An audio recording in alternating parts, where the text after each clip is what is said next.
Did you ever think you would make it? I feel I'm so close, I can taste sweet victory. I know this life meant for me. Adam, what's your point? The future looks bright. My handshake is better than anything I ever saw. It's right here. You are a one-of-one? My son's right about I it. don't think I've ever said this before. Your time. We don't want to be a grandpa this early. Anyways, good morning. We have some special people here with us. We have Brandon Aceto. We have Jeff Snider. And then we have allegedly, he's called a grumpy economist. And that was the title of his Substack that was given to him by his kids. So who knows him better, but we have the great John Cochrane here with us. Thank you for making the time for being here. Thanks. Pleasure being here. Also has 4 kids. You know, what's special about having 4 kids. Jeff, how many kids you got, Jeff? 3. 3? Okay, good. 3 is good because we got to be above 2.1. Yeah. But we got to be, Yeah. right? As long as we're above 2.1, we're good. But we got a lot of stuff to talk about. I mean, yesterday there were shots being taken about the French language, that we were supposed to speak French, or, you know, because of America, Trump made some comments about King Charles. Then there was some moments where Trump brought the revolutionary. I mean, you have to see some of the things that there was so much lobbying and gamification and, you know, posturing going on. It was great for TV.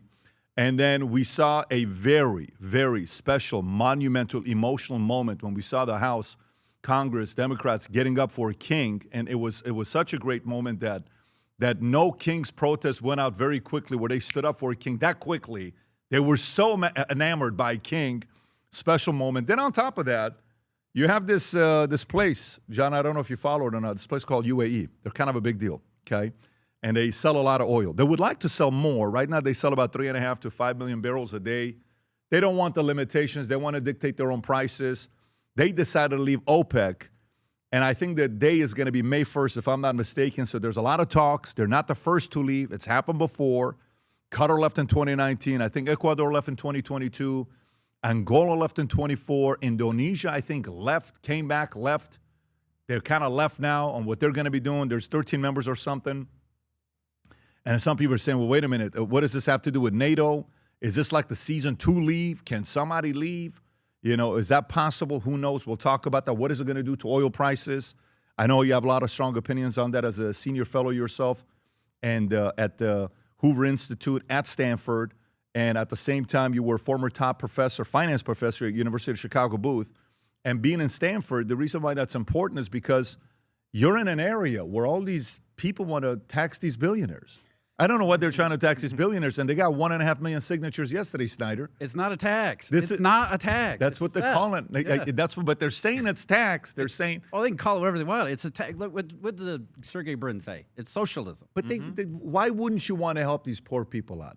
Don't you think these politicians can make better decisions than free market? God, no. Do you not trust politicians more than free market? Well, they're lying right entrepreneurs? now, right? The whole point of the tax is we can't afford health care unless we tax billionaires. See, so John is supposed to be the grumpy economist, but today's Snider. So Snider got took it me all over today. fired up. All right, this is good. We're already starting off on a good note. Yeah. Working as intended. They're going to lose money, and they're going to get rid of the evil billionaires and purify the state How of does California. that make? I want to hear from you because I want to know what people are saying there. I want to know what not billionaires are saying, what millionaires and average people are saying where you're at. And then aside from that Fed's meeting today, I think Powell's got a meeting at 2:30. You know, the whole FOMC, I think it's like 13 members, 11 members, whatever the number is. They're meeting today to make a decision. They met yesterday and today. So today's their second meeting. So I'm curious to know what you guys think is going to happen. Comey got indicted, I think, for the second time. This was for the Todd Blanche, the 8647.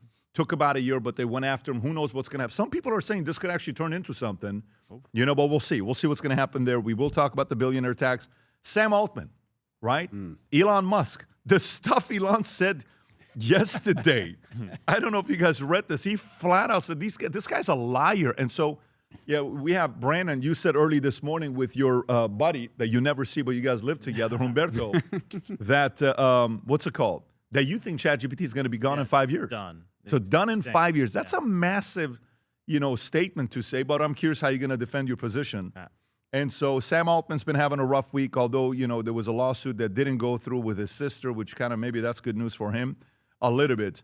Then you have FCC, Brandon Carter calling Disney stations for early license review in wake of Kimmel saga. Good idea, bad idea? Are you almost empowering the next administration to come in, what are those guys going to be doing? I don't know if this is a good idea.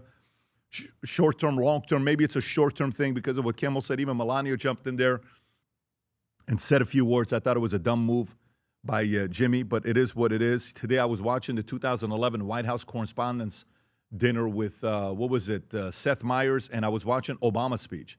And it was fun. It was fun watching the president sitting there, and he keeps taking shots. You know, but, you know, who ends up winning there? Trump ends up winning because the story was a very good moment. It was funny.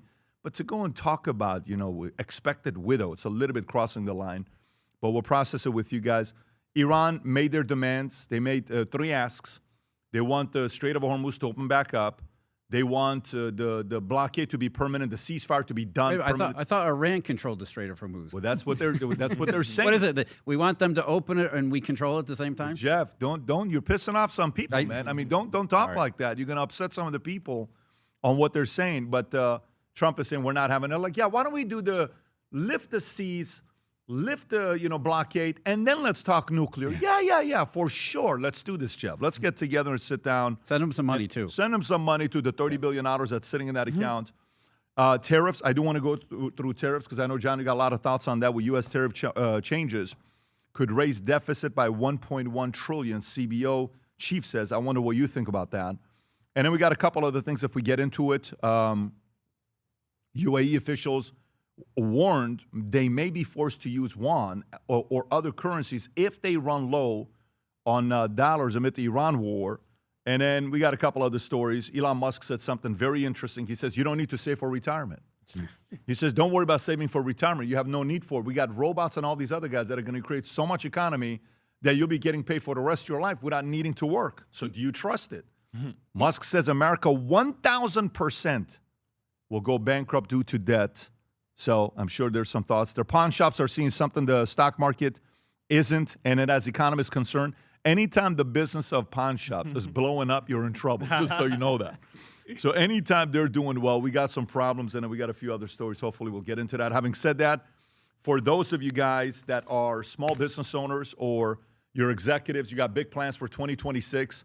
We host an event once a year. It's a Super Bowl of our events, and it went from a small event that we had to now, expecting 12,000 people this year.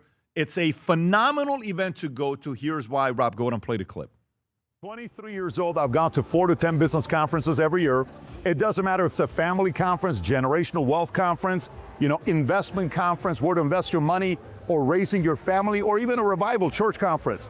I wanted to put a business conference together where we can talk money, business, family, faith, politics, and nobody walks on eggshells. And that's exactly what we did with the Vault Conference. The first one we hosted, 440 people showed up. I had no idea how many people were going to show up. Now, for the first time, we're coming to the MGM Grand Arena. The Lion's right behind me, Leo the Lion.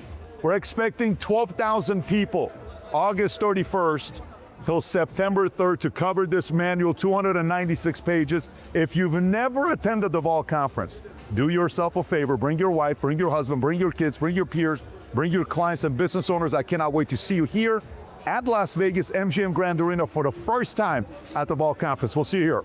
We have people that came for the first time and they've never missed it, and now they bring 50. We had one company that brought 150 employees of theirs last year to the Vault Conference.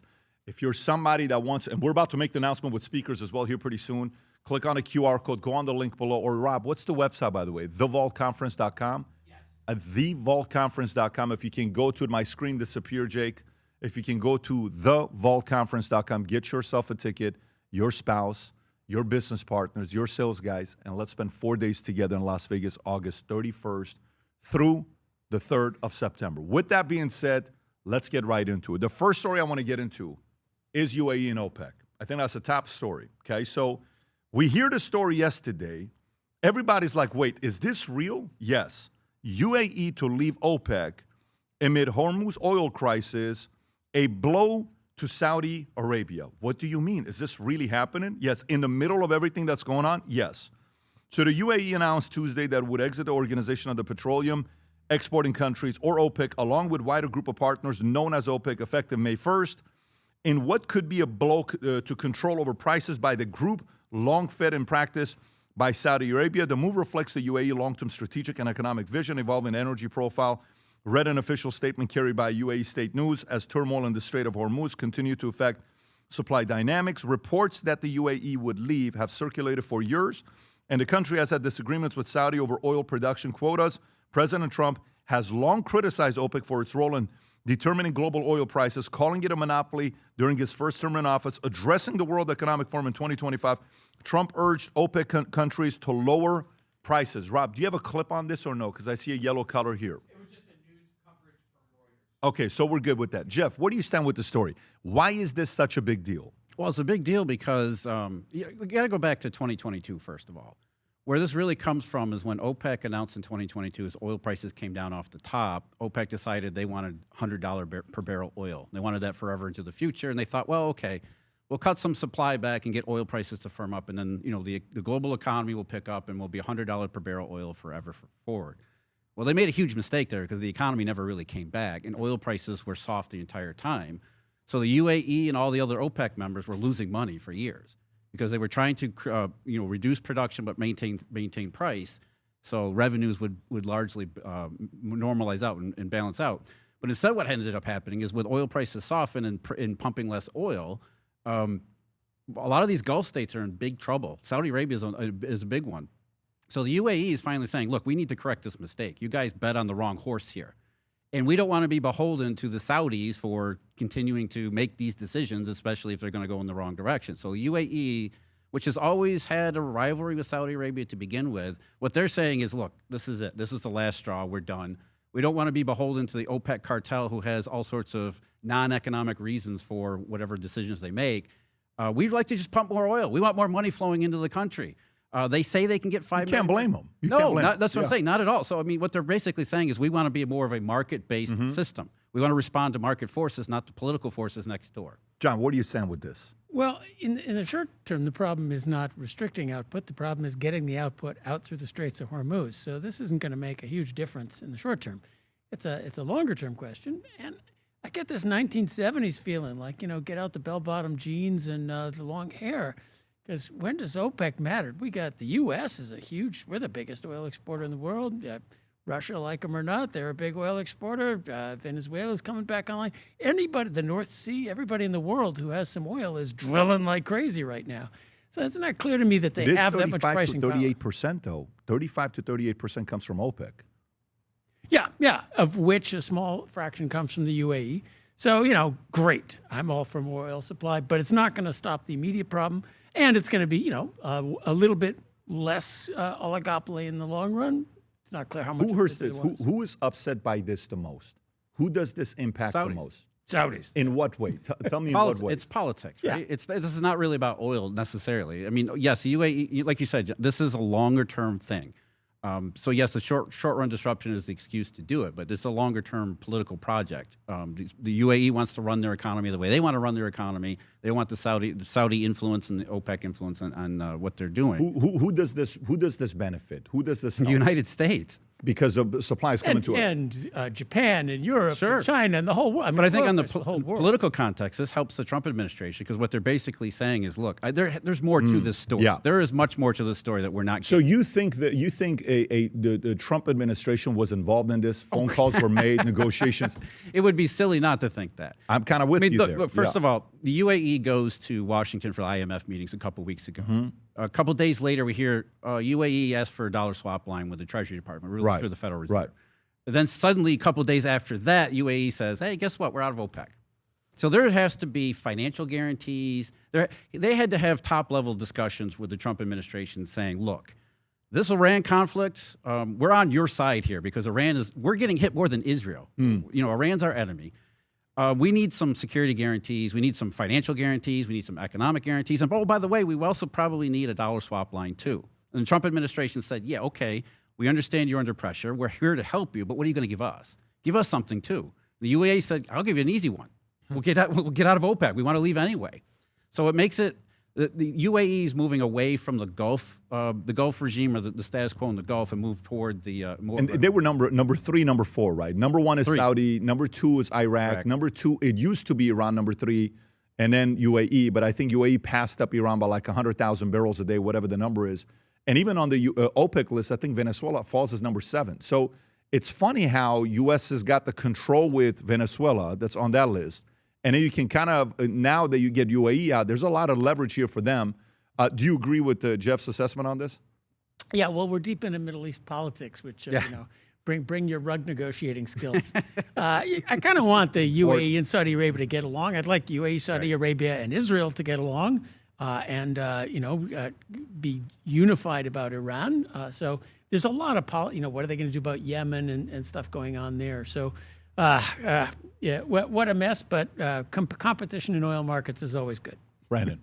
Yeah, I think the bigger thing, the more concerning thing is that they're dangling out the idea of accepting oil payments and something aside from the dollar. They're talking about, if we don't have enough dollars, we're going to have to take payments in yuan. And it was a couple of years ago, too, that even Saudi Arabia started floating around the idea of taking payments in yuan. And I don't know how serious or feasible that is, but if that starts happening, then everything falls apart. I mean, I think overall the decoupling of OPEC is a good thing because it's not something that's good for the market. It's just like a controlled agreement between the biggest oil producing countries to have a collective agreed upon price of oil. So I think the detangling of that is a good thing, but the notion of these countries taking payments in currencies other than the dollar, that's something that we have to fight against vehemently. Did you see the oil tanker arriving in Japan?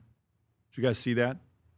Did you see this or no? No. Oil tanker with 910,000 barrels of Texas light oil at a refinery near Tokyo through the Panama Canal, avoiding the Strait of Hormuz. Watch this here. They're announcing it. Rob, go a little bit lower so I can hear the audio. If you can raise it. Can you translate, Jeff, please? I just want to make sure we heard that. 910,000 barrels. So these are the types of things where you're sitting there saying, wait a minute. So you ever wonder, you watch Trump, you're like, why is this guy just sitting? We're going to attack. Doesn't attack. We're going to attack. Wait, I'm telling you we're going to attack. He's not doing anything. He's got the blockade. He's kind of sitting around. He's like, all right, take your time. You see how long you can go with it. The big picture, zoom out big picture. Again, the framework here is Cold War 2.0. And what's really happening is the world is realigning.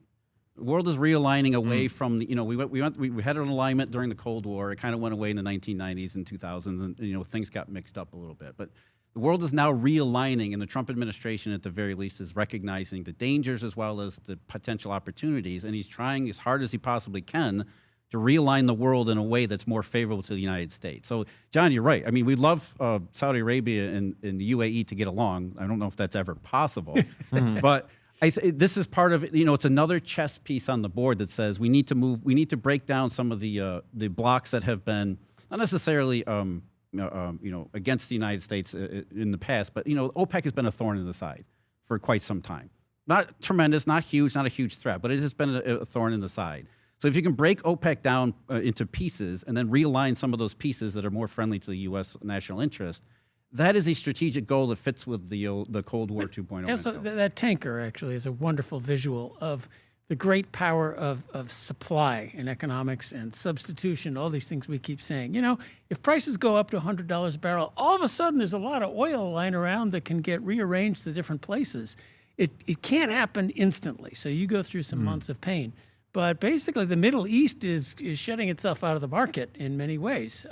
Maybe Europe will discover, fracking is not the worst thing in the world. And all of a sudden, they're sitting on this enormous amount of natural gas if they'd only let it out of the ground. That was actually a very good accent. I was very impressed. Rob, can you pull up the clip of what the president said? Here's the president.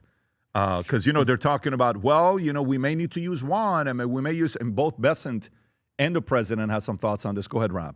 We appreciate all your time. If you have time, I want to ask you one more question. Go ahead.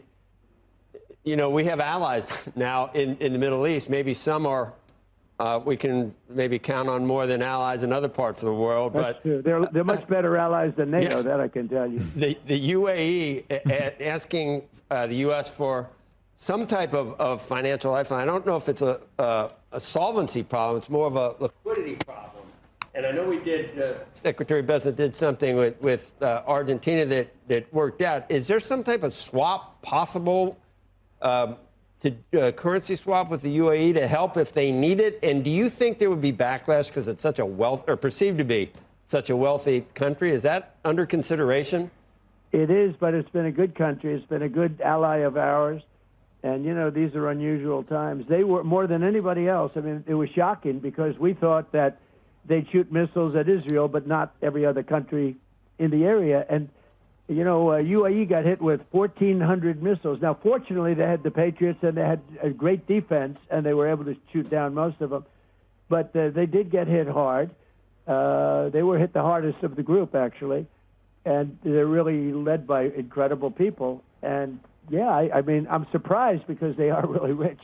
They invested a year ago. I went there, and I got them to invest $1 trillion in the United States. They're building a tremendous plant in a great state called Oklahoma, aluminum plant, smelting plant, beautiful, incredible, it'll be the best anywhere in the world. They're very good for this country. So, yeah, if I could help them, I would. I mean, we're helping them much more with what we're doing with the war. Pause it right there. So that's the president. What do you think about what he's saying here? Great state called Oklahoma. Yeah, exactly. Beach is beautiful over there. Right, exactly. The dollar swap issue, I think, is a big one. It's not because UAE is not wealthy.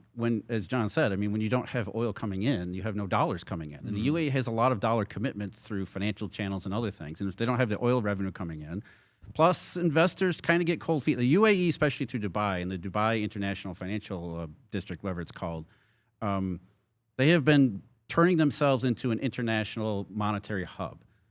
Supposed to be the gateway to the global south, and funded in operating in U.S. dollar denomination, other currencies too, but primarily U.S. dollar denomination. So a shortfall of dollars coming in is a big problem for the UAE, regardless of their wealth or oil status, or even the amount of reserves that they hold, because the market is saying we're a little bit nervous about what's going on over there. We're nervous about the fact that UAE is right in the middle of the conflict. Without the oil revenue and dollar backing, they could get into a situation where if the marketplace gets cold feet and starts to pull back on dollar funding, it leaves them in a situation not unlike 2009, where the UAE was at the forefront of a second crisis that actually erupted afterwards. So the dollar swap is about liquidity, as John pointed out. It's not really about wealth. It's about the fact that the conflict is really squeezing them pretty hard. We talked about this earlier, and John, I want to come to you with this, is that this isn't the first time somebody left OPEC, right? Qatar left 19, Ecuador left 22, Angola left 24, and then Indonesia left and came back, and they suspended. They're not with them anymore. But they left because they weren't pumping enough oil. Ecuador just didn't have enough oil. They're not major players, but right. So it's not like the first time. When you think about NATO, France left once in '66 or something, and then they came back. It was like a quick thing. It wasn't even a major thing. NATO, no one's ever left NATO. It's a whole different thing. Do you think that now that Qatar and UAE are out in the last 7 years, there are other players that may be leaving and following their lead? What do you think, John? Well, I think the whole thing has become less and less important. It's as you saw, they said we want oil $100 a barrel. Well, oil goes $65 a barrel. So much for your vaunted power to do the price of oil. And the swap line, the crucial thing that it's doing is the UAE pegs its currency to dollars. So if you're going to peg your currency to dollars every now and then, people say, hey, I want my dollars, and you need that temporary liquidity to support the currency. That's the major feature of what's going on. And I like people pegging to the dollar. So it's a fairly minor issue, though. So do you think on the NATO side, now that we're looking at OPEC, on the NATO side, no one's ever left? A lot of people are saying, hey, Trump's threatening to leave. He's been threatening to leave for a long time. And one of the most important charts, I don't know if you guys seen this chart or not. Rob, if you want to pull this chart up, Humberto, Connor, if you can send this chart to Rob, it shows from the moment Obama wasn't president to today, how many NATO members started paying their minimum 2%. I don't know if you've ever seen this. It's from 2011 to 2025. It shows that at first it was only 2 or 3 that were paying their minimum 2%. Connor, Humberto, if you can text it to him. Humberto's working on it, Rob. If you're going to get the text any minute now. And it goes from 2, 3, 3, 3, 4, 3, 5. Nothing changing under Obama, under any of the previous presidents. And then all of a sudden, Trump gets in, and then that 3 becomes a 4. It becomes a 5. This is by far the most important chart to show because this leads to something. Rob, have they sent it to you yet or not? You have not yet. To see this chart. I just texted them again. Connor has it. This chart has to be shown because it's all part of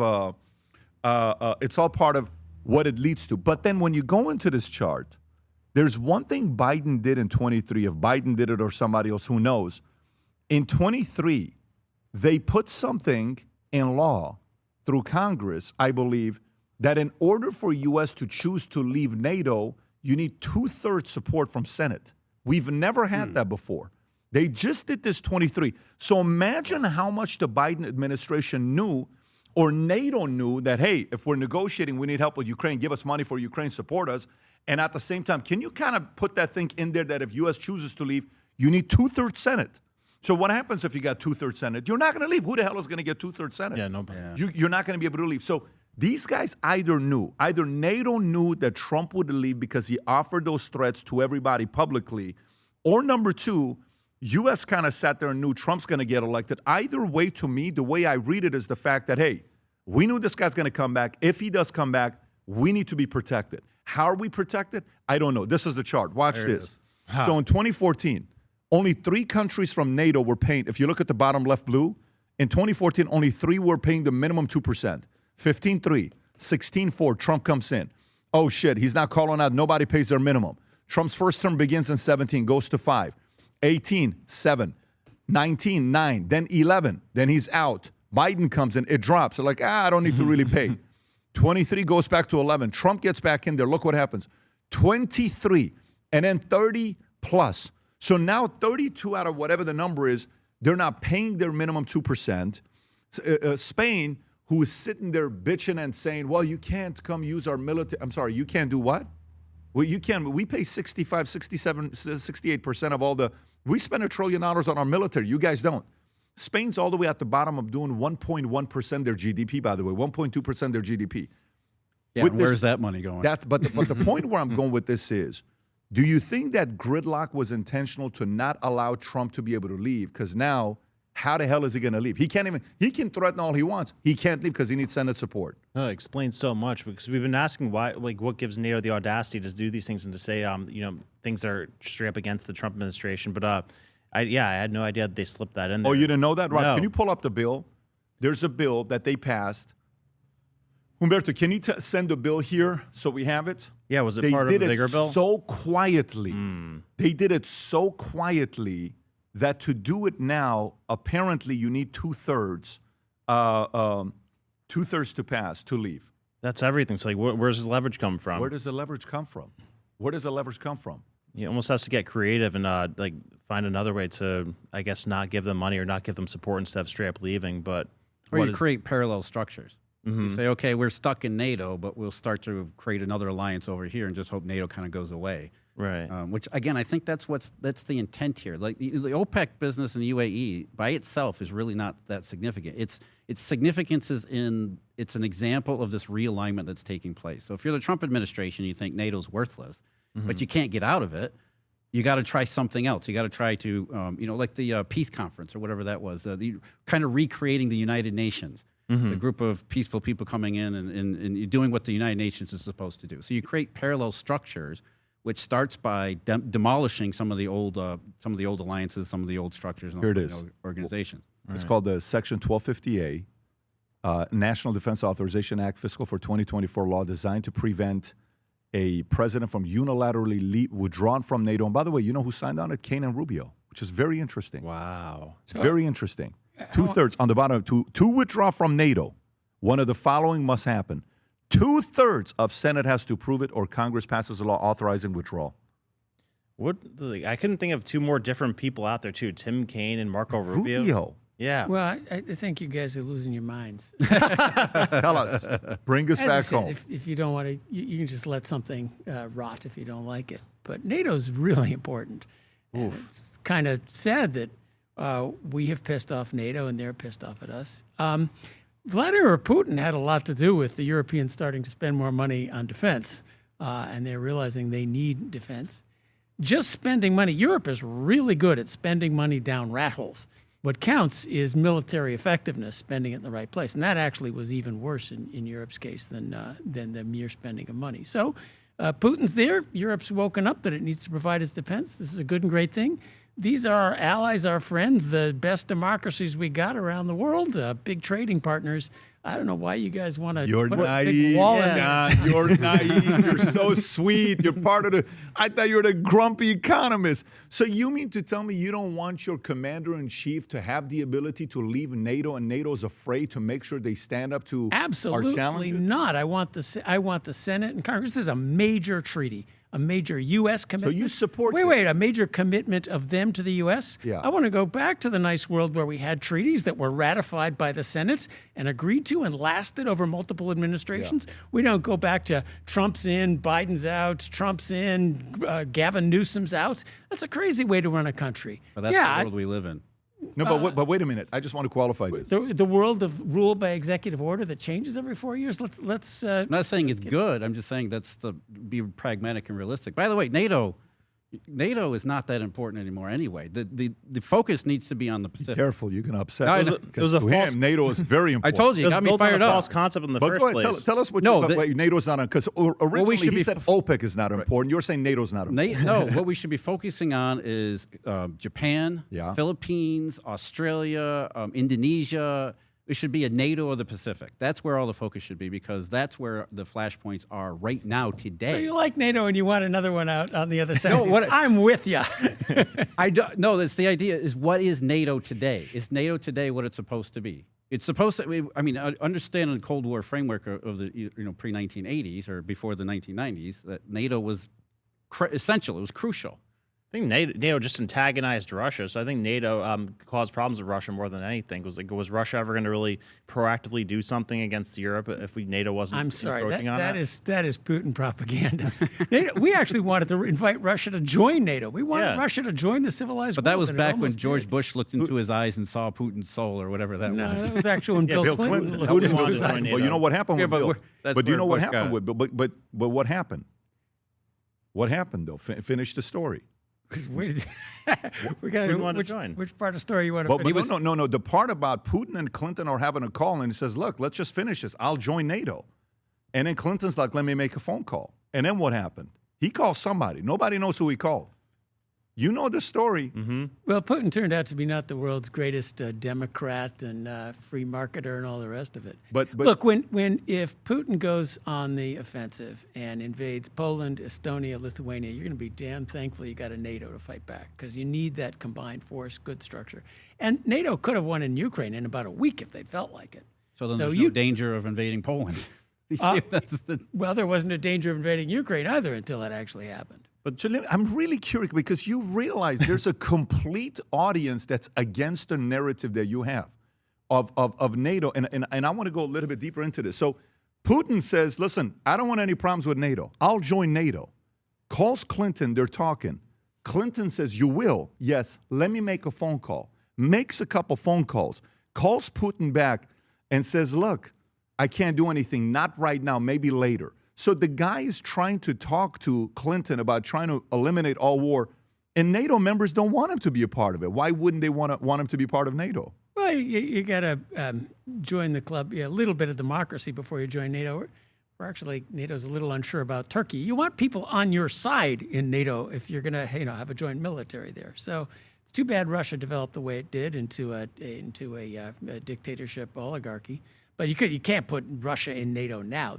It makes no sense. We're basically at war with each other. No, but if you put Russia, well, not now. I mean, listen, there's that was never realistic. I mean, let's face it. Russia was on a path to that direction anyway. To which path? To where they are today. I mean, that was Putin's plan from the very beginning. Well, everybody knows that. Yeah. Everybody, but there's also the complete different faction that if you accept Putin to join NATO, people are going to be like, did you guys forget history, why we started NATO? What's the purpose of NATO? It was against Soviet Union. Now that he is part of us, what the hell are we doing spending this money and relying on America to protect NATO? So, I'm with John on that one. Putin wasn't going to join NATO to be a friend. Putin was going to join NATO to undermine. what I'm saying. No, but before Putin. but I'm not this saying is that. What Russia I'm- before, when Russia went to Putin, then kind of the die was cast. But in the early 1990s, I don't think there it was was a ever gonna be world any where different, Russia became like what Poland is today. The Russian people want freedom, democracy, all the things. They want us, like everybody wants us if they get the chance. And there was a world where Russia would Do that, become a regular country, heaven knows, join the European Union. NATO would cease to be that important at that point because there's no Russia. Maybe we'd be fighting against China or something of the sort. But once the 97 currency revaluation happened, that was it. Yeah. There was no About going back from 97, That was the end of die was cast, and then it was forever. Remember what James Baker said, though? He said, if the Berlin Wall comes down, we're not going to expand NATO a foot past the Berlin Wall. And, I just sent you a chart, Rob. We expanded well past the Berlin Wall and all the way up to Ukraine. And that was the red line where Putin started going to Ukraine when we started trying to put missiles into Ukraine. So, I don't know. Would Russia have gotten aggressive if we didn't expand NATO all the way up to its doorstep? Yeah. Possibly not. NATO is a defensive alliance. Well, it acted like an offensive alliance over the last 20 years, though. He supports that. No, I support the expansion of democracy, freedom in the European Union into Eastern Europe, which has been one of the most wonderful things in our lifetime. Well, one person's democracy expansion is another person's aggression, encroachment on your doorstep. I think there's a big difference in democracy between Poland and Russia. What about what happened in Ukraine's governments? Like when we they had a democratically elected president, and then we went in and stirred up a riot and had him ousted. Gorbachev and was it Poroshenko? By the way, just so you know, you have to know his background. So this is not a regular guy. He's one of the only few people in the world that got a bachelor's in national security and a master's in national security. That's his background. So this is the argument. This is the argument where now it's being had. And for me, to be honest with you, I don't like the fact that they have gridlocked the president to not be able to threaten NATO that we can't leave because we're funding it and we're protecting everybody in NATO. Who are the only 3 countries in NATO that have nuclear weapons? Forget us, put us out. That's only 2 others. France and UK. France and UK. So who has majority of it? We do.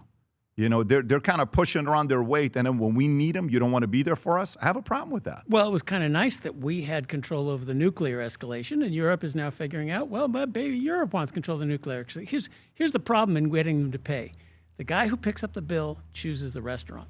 Back when we picked up the bill, we chose the restaurant, we picked the wine. If they're going to pick up the bill, they have rights to do what they want with the money, and you might not like it anymore. It's not how it works. That's not how you're paying for water. I'm paying for the bone and ribeye Wagyu beef. You ain't paying for nothing. You paid for that little sorbet. 2 to 3% of GDP is couch change. No great empire has spent less than 10% of GDP. We'll pay the minimum. Europe is paying 50% of GDP on social programs. So that's we're their problem, though.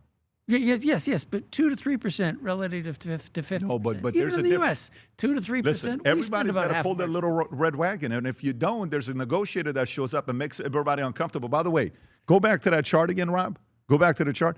Up until this Donald Trump guy showed up, nobody was paying their fair share. That's also when this Putin guy showed up in Ukraine. You think that's why they started doing it? Absolutely. You think that's why they started doing it? Then why weren't they doing under? Why did flatline under Biden then?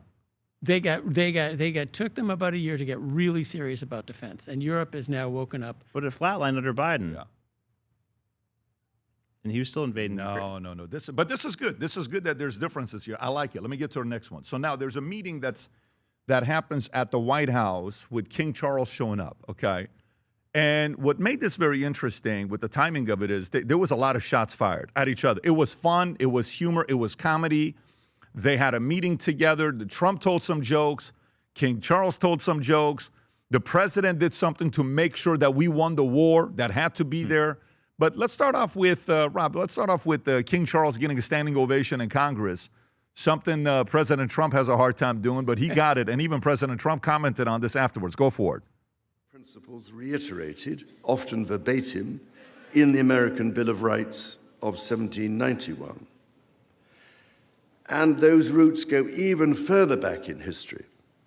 The U.S. Supreme Court Historical Society has calculated that Magna Carta is cited in at least 160 Supreme Court cases since 1789, not least as the foundation of the principle that executive power is subject to checks and balances.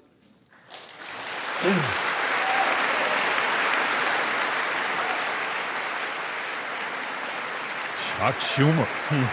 What? Mark Kelly. Gotta be kidding me. You got Pelosi standing up, AOC standing up.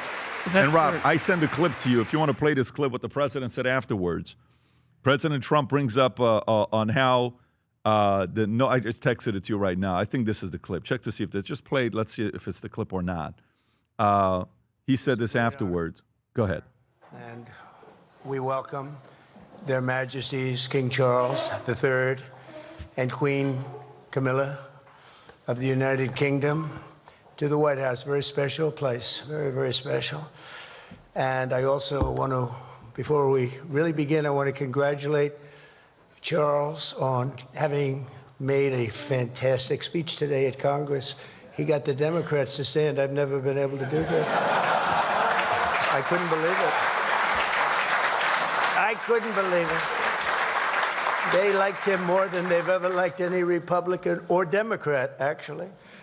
So there you have it. So how big of a deal is this to have this meeting? With King Charles? Yeah. Symbolism, right? I mean, it's maintaining the old alliance with the UK that has definitely been strained. Okay. And trying to fix everything. And it's part and parcel of the discussion we're just having about NATO. Whose interest is all these alliances? Are we going to be antagonizing our allies, or are our allies going to be antagonizing us endlessly? And does that make them not allies?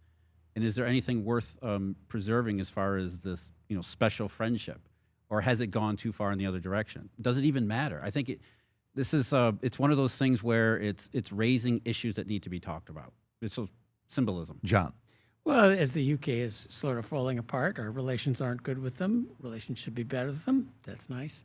The clip you showed was interesting. That I'm surprised that the king, who is usually very polite, said that line, limits on executive power. You know what we're talking about here, the consistent line from the Democrats that Trump is an aspiring dictator, autocrat, and so forth. That's why they were standing up. Of course, who invented the phone and the pen exactly?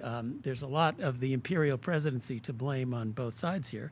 And America's limits on executive power are pretty darn healthy, as Trump regularly loses in the Supreme Court as often as he wins in the Supreme Court. So I think it's kind of a political kerfuffle, and sad that the king decided to step into that a little. But I don't think there's much you can't say hello in Washington without stepping in a political kerfuffle. So good luck to him. Rob, what clip do you have here? Which one is this? Is this one of the jokes that he told? Yes. He told a lot of jokes. It was like a stand-up, what he was doing. Go ahead. And by the way, I think Bezos was in the room. Who else was in the room? Quite a few people were in the room as well of the billionaire class that folks in Stanford want to tax. But go ahead. This said, our French friends can feel equally at home with a glance at a map. Indeed, you recently commented, Mr. President, that if it were not for the United States, European countries would be speaking German. Dare I say that if it wasn't for us, you'd be speaking French.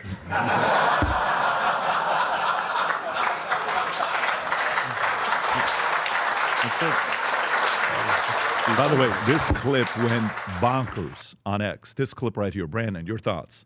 No, yeah, if he's saying what I think he's saying, that's such a stupid joke. I mean, I had to look it up because of how small and insignificant the thing he's referencing is. It's literally called the quasi-war, where we slightly had some engagement with France and UK where we were fighting. But so he's comparing that to us literally saving them from not existing anymore during World War I, World War II. We nearly bankrupted our country helping them in World War II and World War I.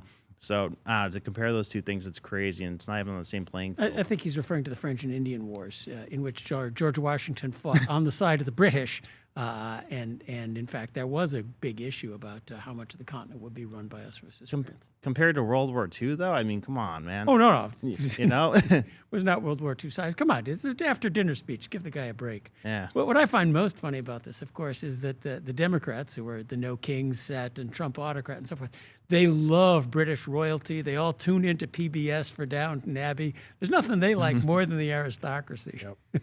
Who's this? The Brits? No, the Democrats. Oh, the Democrats. Yeah. They don't like more than... Well, King Charles is one of them anyway. I mean, he is... He had to put in a climate crisis thing. Of I don't know if you noticed. Of course, yeah. The Arctic, which is, I forget the exact quote, which is melting, incredibly fast, and has been, for decades now. They say no kings, but they would take him in a second.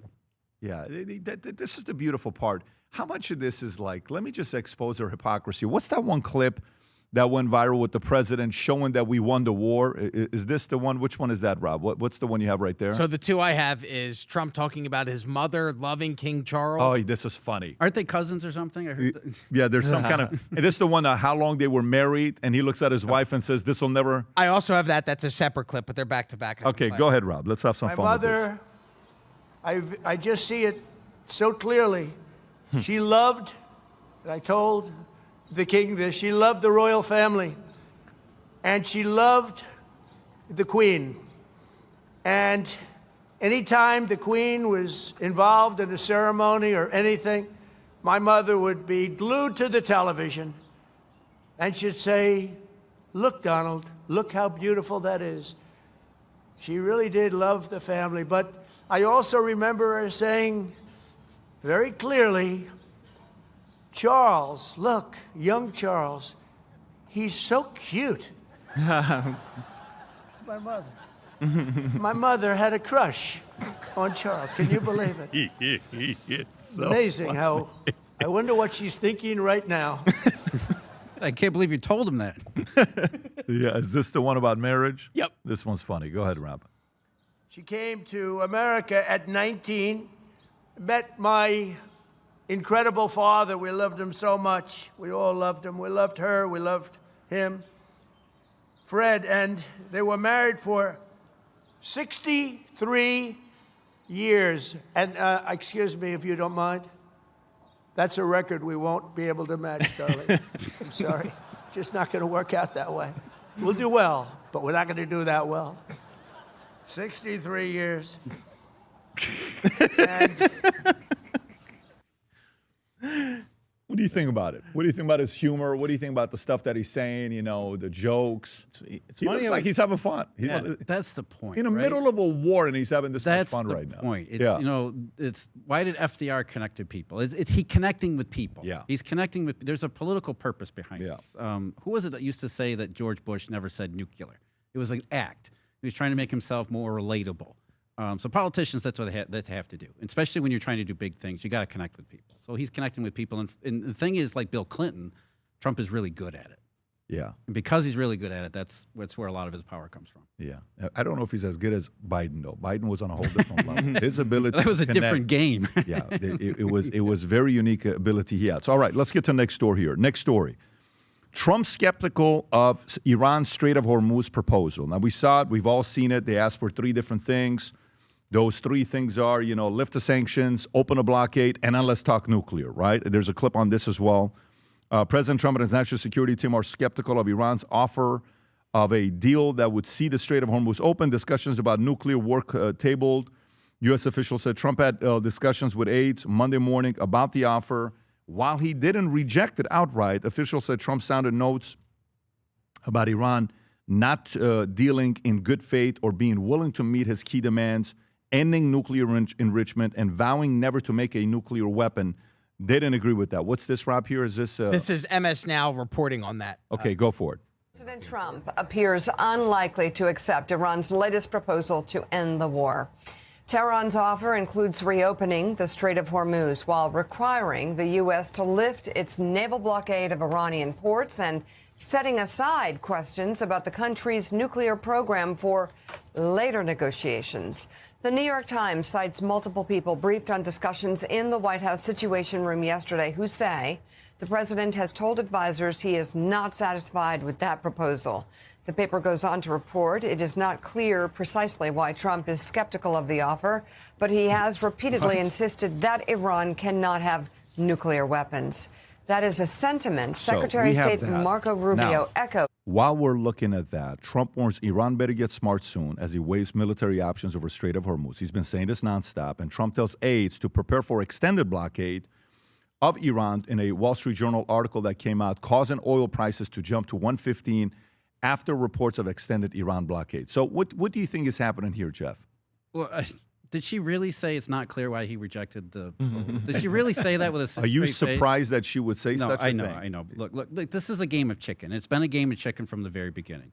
The Iranians are betting that Trump will fold because of the midterm elections. If they can keep oil prices high enough, the economic pain will be sufficient that the U.S. administration will will try to save face and come to the negotiating table in a weakened position, and therefore they can get a deal that allows them to survive.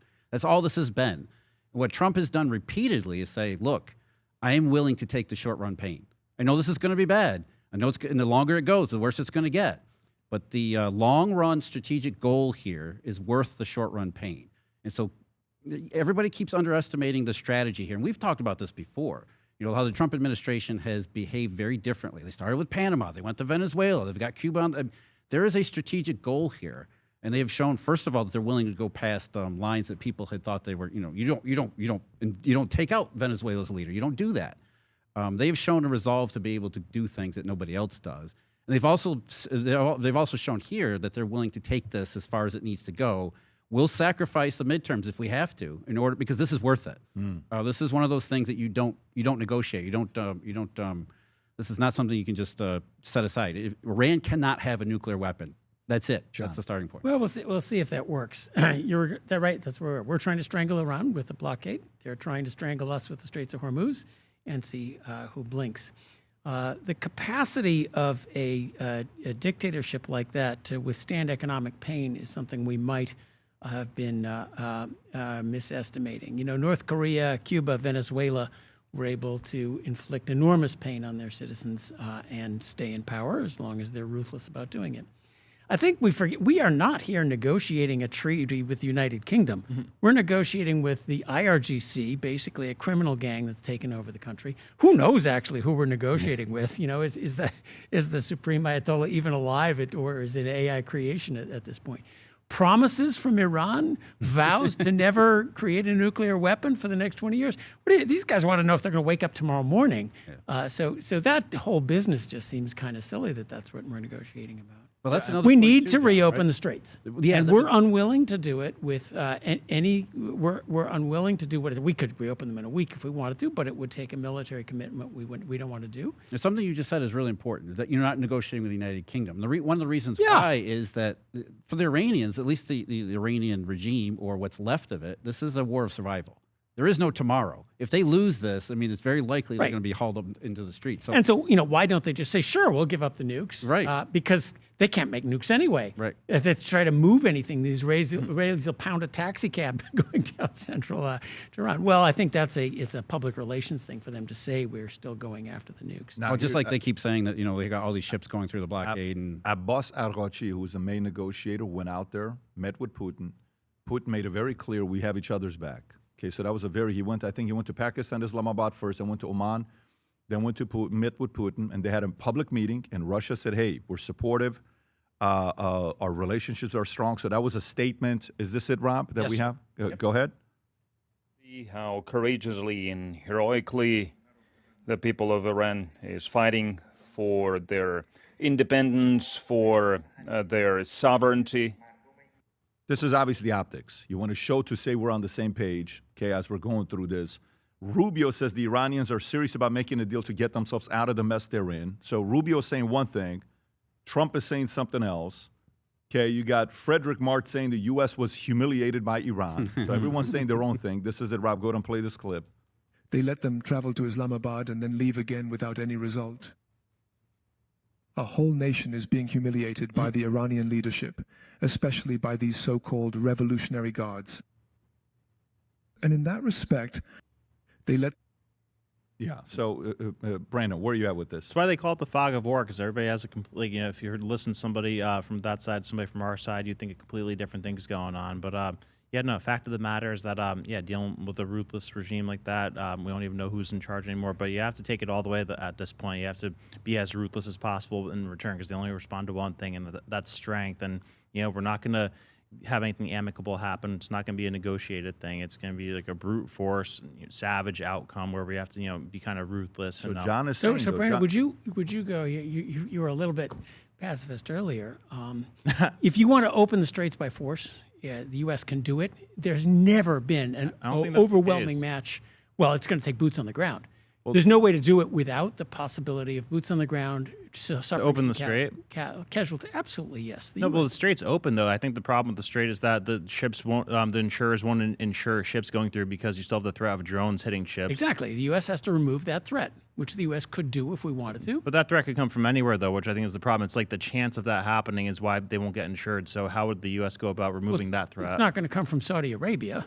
No, but I mean, you could send drones from anywhere from Iran. Exactly. I don't think this ends while that regime is in power. Right. So that's why I'm saying we have to go all the way. So, but if you're saying that, and if you're saying to open up the Strait of Hormuz, don't you think if you open up the Strait of Hormuz, you give them leverage? I think you can open up the strait in the short run at tremendous cost. You can come with some deal, and they agree to stop shooting for a while, at which point you've lost. At which point you've handed them perpetually the power to shut it down whenever they want. And if the U.S. is willing to go along with that, you might as well send Xi Jinping the keys to Taiwan.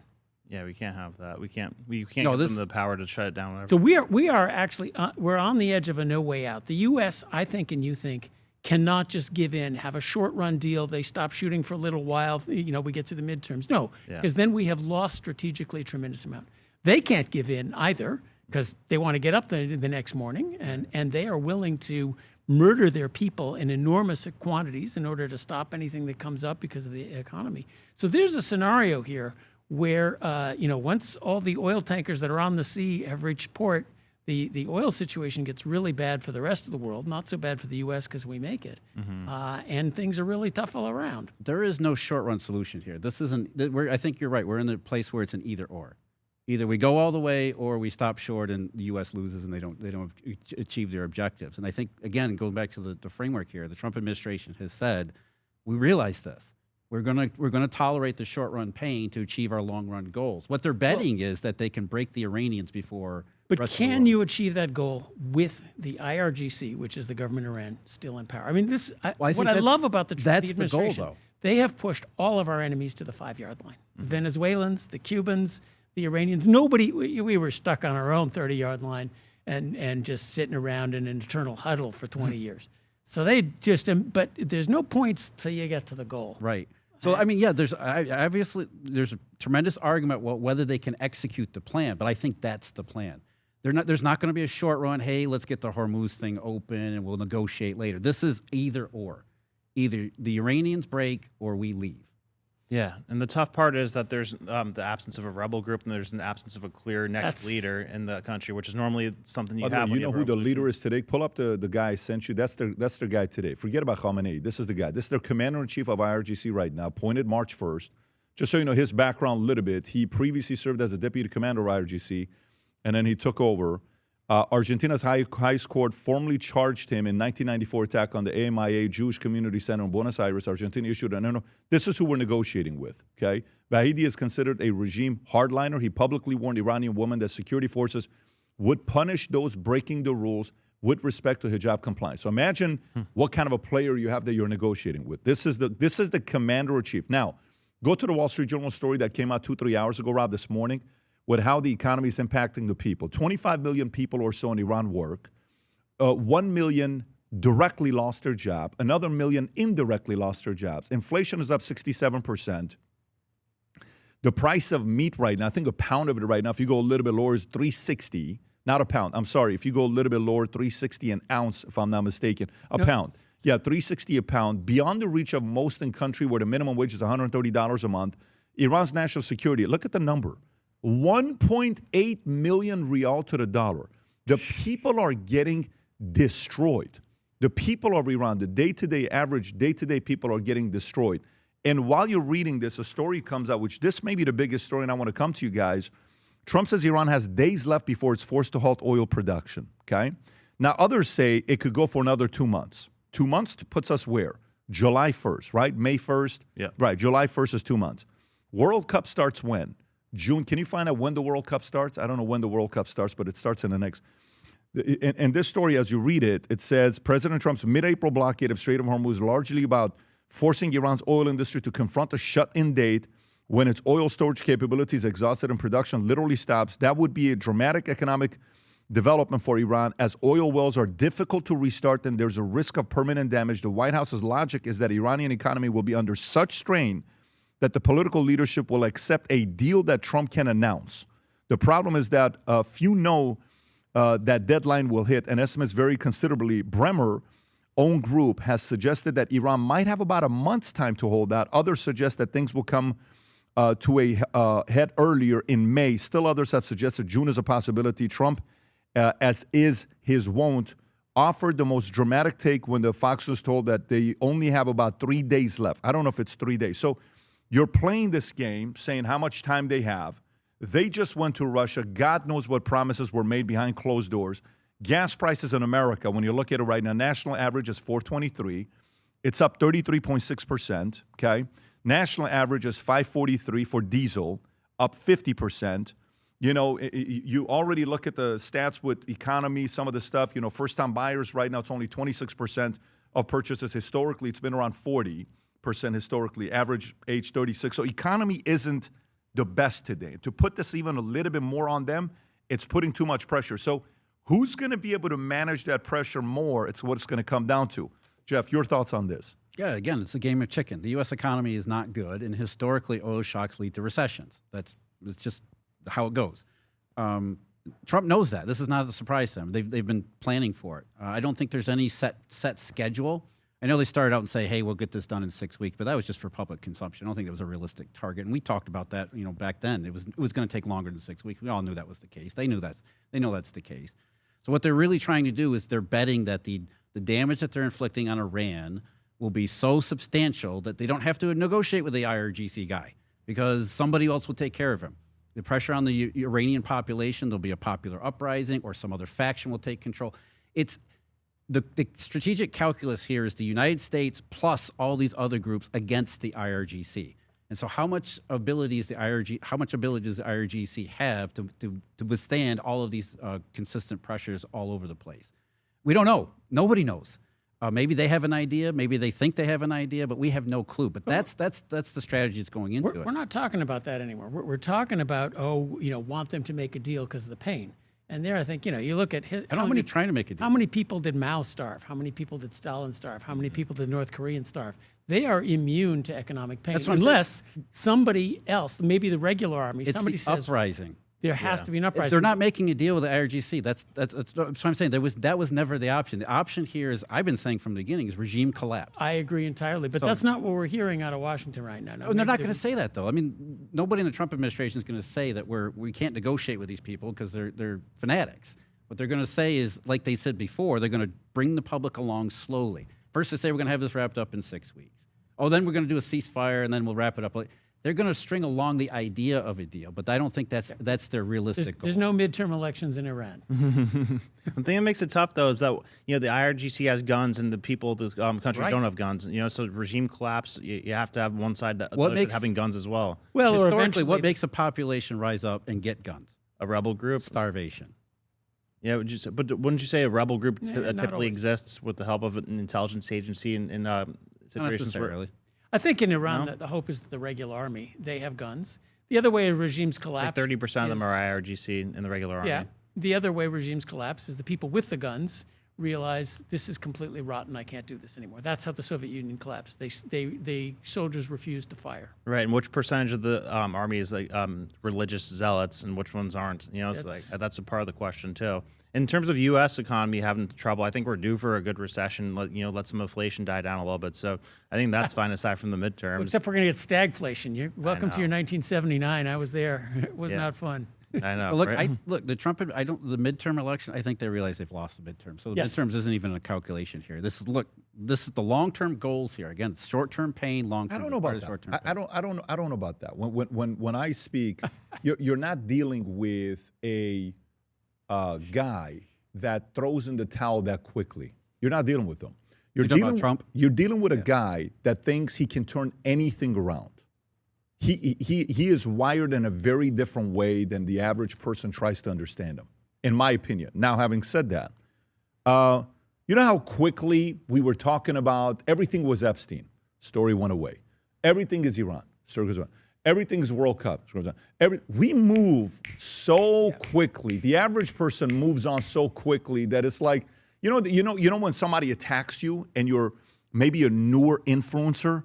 oh my God, they wrote a hit piece on you. They lose sleep every night. But you know what the guy that's been around the block for a while says? Bro, this story's going to be done in 48 hours. People have lives to live. They're going to move on. But if it goes, my opinion, John, and please push back. I want you guys to disagree with me if you don't. My opinion, if they're able to figure it out before World Cup, we're scored away. Because World Cup is the biggest positive distraction they will have. Something massive is going to happen in the World Cup. And then we move on. Then you have 4th of July, 250-year anniversary. Then you got the UFC fight at the White House. You have so many positive distractions that market's going to be like, and by the way, you know how this guy works. He's going to tweet something and say, we have come to an agreement. We are very close for Cuba to be the 51st state or Cuba to be, and I was, oh my God, we have come to Greenland. And the next topic is that. So as much as I want to say I'm with you 70% on midterms, I don't think he's wired like that, and I don't think his team is wired. And it's not just Trump, because of course he's not doing the voting. I think what you said about Iran is true of the U.S. You need somewhere to run to, not just somewhere to run from. And the average voter says, I'm tired of Trump or the war or whatever. And then he looks at his average Democrat and says, whoa, wait a minute. Do I really want that team in power? Yeah. So we'll see what happens. It's interesting you're saying that. The one pushback I have for you is that the one issue that Americans have focused on for year after year after year, talking about 5 years now, that's the kitchen table issue. Yeah. Cost of living. So you can distract them all they want, but they go home and try to fill up the gasoline. No, you're right. You're right. And I'm telling you, you're right when it comes down to that. Right now, do you know how bad farmers are doing right now? Farmers right now, I think bankruptcy for farmers last year in 2025 was up 46% bankruptcies. Do you know the Strait of Hormuz, how much they're relying on the fertilizer that's coming from the Strait of Hormuz, how big of a liability this is for them? And when you go through all the different kinds, what they need it for, price going from $300 to $650 in months. So they're dealing with regulation. They're dealing with prices going up for, fertilizer. They're dealing with all this stuff. So I think that economy, so, oh my God, farmers are charging up. Farmers are not making any money. If you look at the average farmer's margins, they make 3 to 12% if they're lucky, and they make 0 to 5% on average year, and most of the time they're losing money. So we got to make sure they're good. We got to make sure the younger guys are buying houses, having kids. And you're saying first-time buyers dropping from 40% to 26%, so they can't afford to buy a house. I think that affordability issue was there before Iran, but this just kind of ratcheted things up. We can't do it the European way by writing everybody checks, because that'll just cause more inflation. But we are doing that with farmers. We gave them $44.3 billion this year. Sometimes it's necessary. With farmers, it may be, but I want to hear his thoughts on farmers. Well, that's where, it would be lovely if they could score a victory.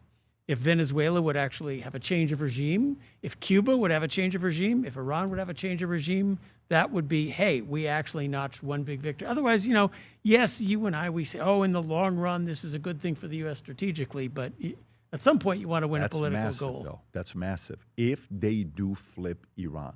If that's a big if. It's a 5-10%, by the way. I'm putting it very low. But if they're able to flip that, this may be a complete. I think it's a higher percentage of success, and it will. If it does happen, it'll certainly be worth it. That's again, it's short-term pain. Yeah. I think they realize this is going to cause short-term pain, and this food issue is much bigger than people are giving it credit for. Yeah. Not only will you have people who are pissed off about the economy for the last couple of years, now you jack up the price of gasoline. It's going to get to $5, maybe $5.50, $6 a gallon. You're going to see food prices rise, not next month, but 3, 4, 5 months from now. So there'll be a delayed effect right before the midterms. And it's baked in the cake at this point. There's no going back. If they get the Hormuz problem solved tomorrow, it's too late. There's still going to be some short-term pain. So you get by the time you get to November, you're going to have gasoline prices that are still relatively high, even if they start to come back down. You have food prices that are going to be up. There's going to be a lot of unrest around the rest of the world. So I think Trump administration being pragmatic. Than the rest of the world, and that's going to spill over to us as well. Yeah, I mean, you said this is much worse for the rest of the world. Much worse, much worse. Right. The food and energy issue. They rely on us, so we have to lead the way. Well, the fertilizer issue is huge. Underappreciated. We could see, if it continues to go this way, you could see countries fall. You could see regimes collapse.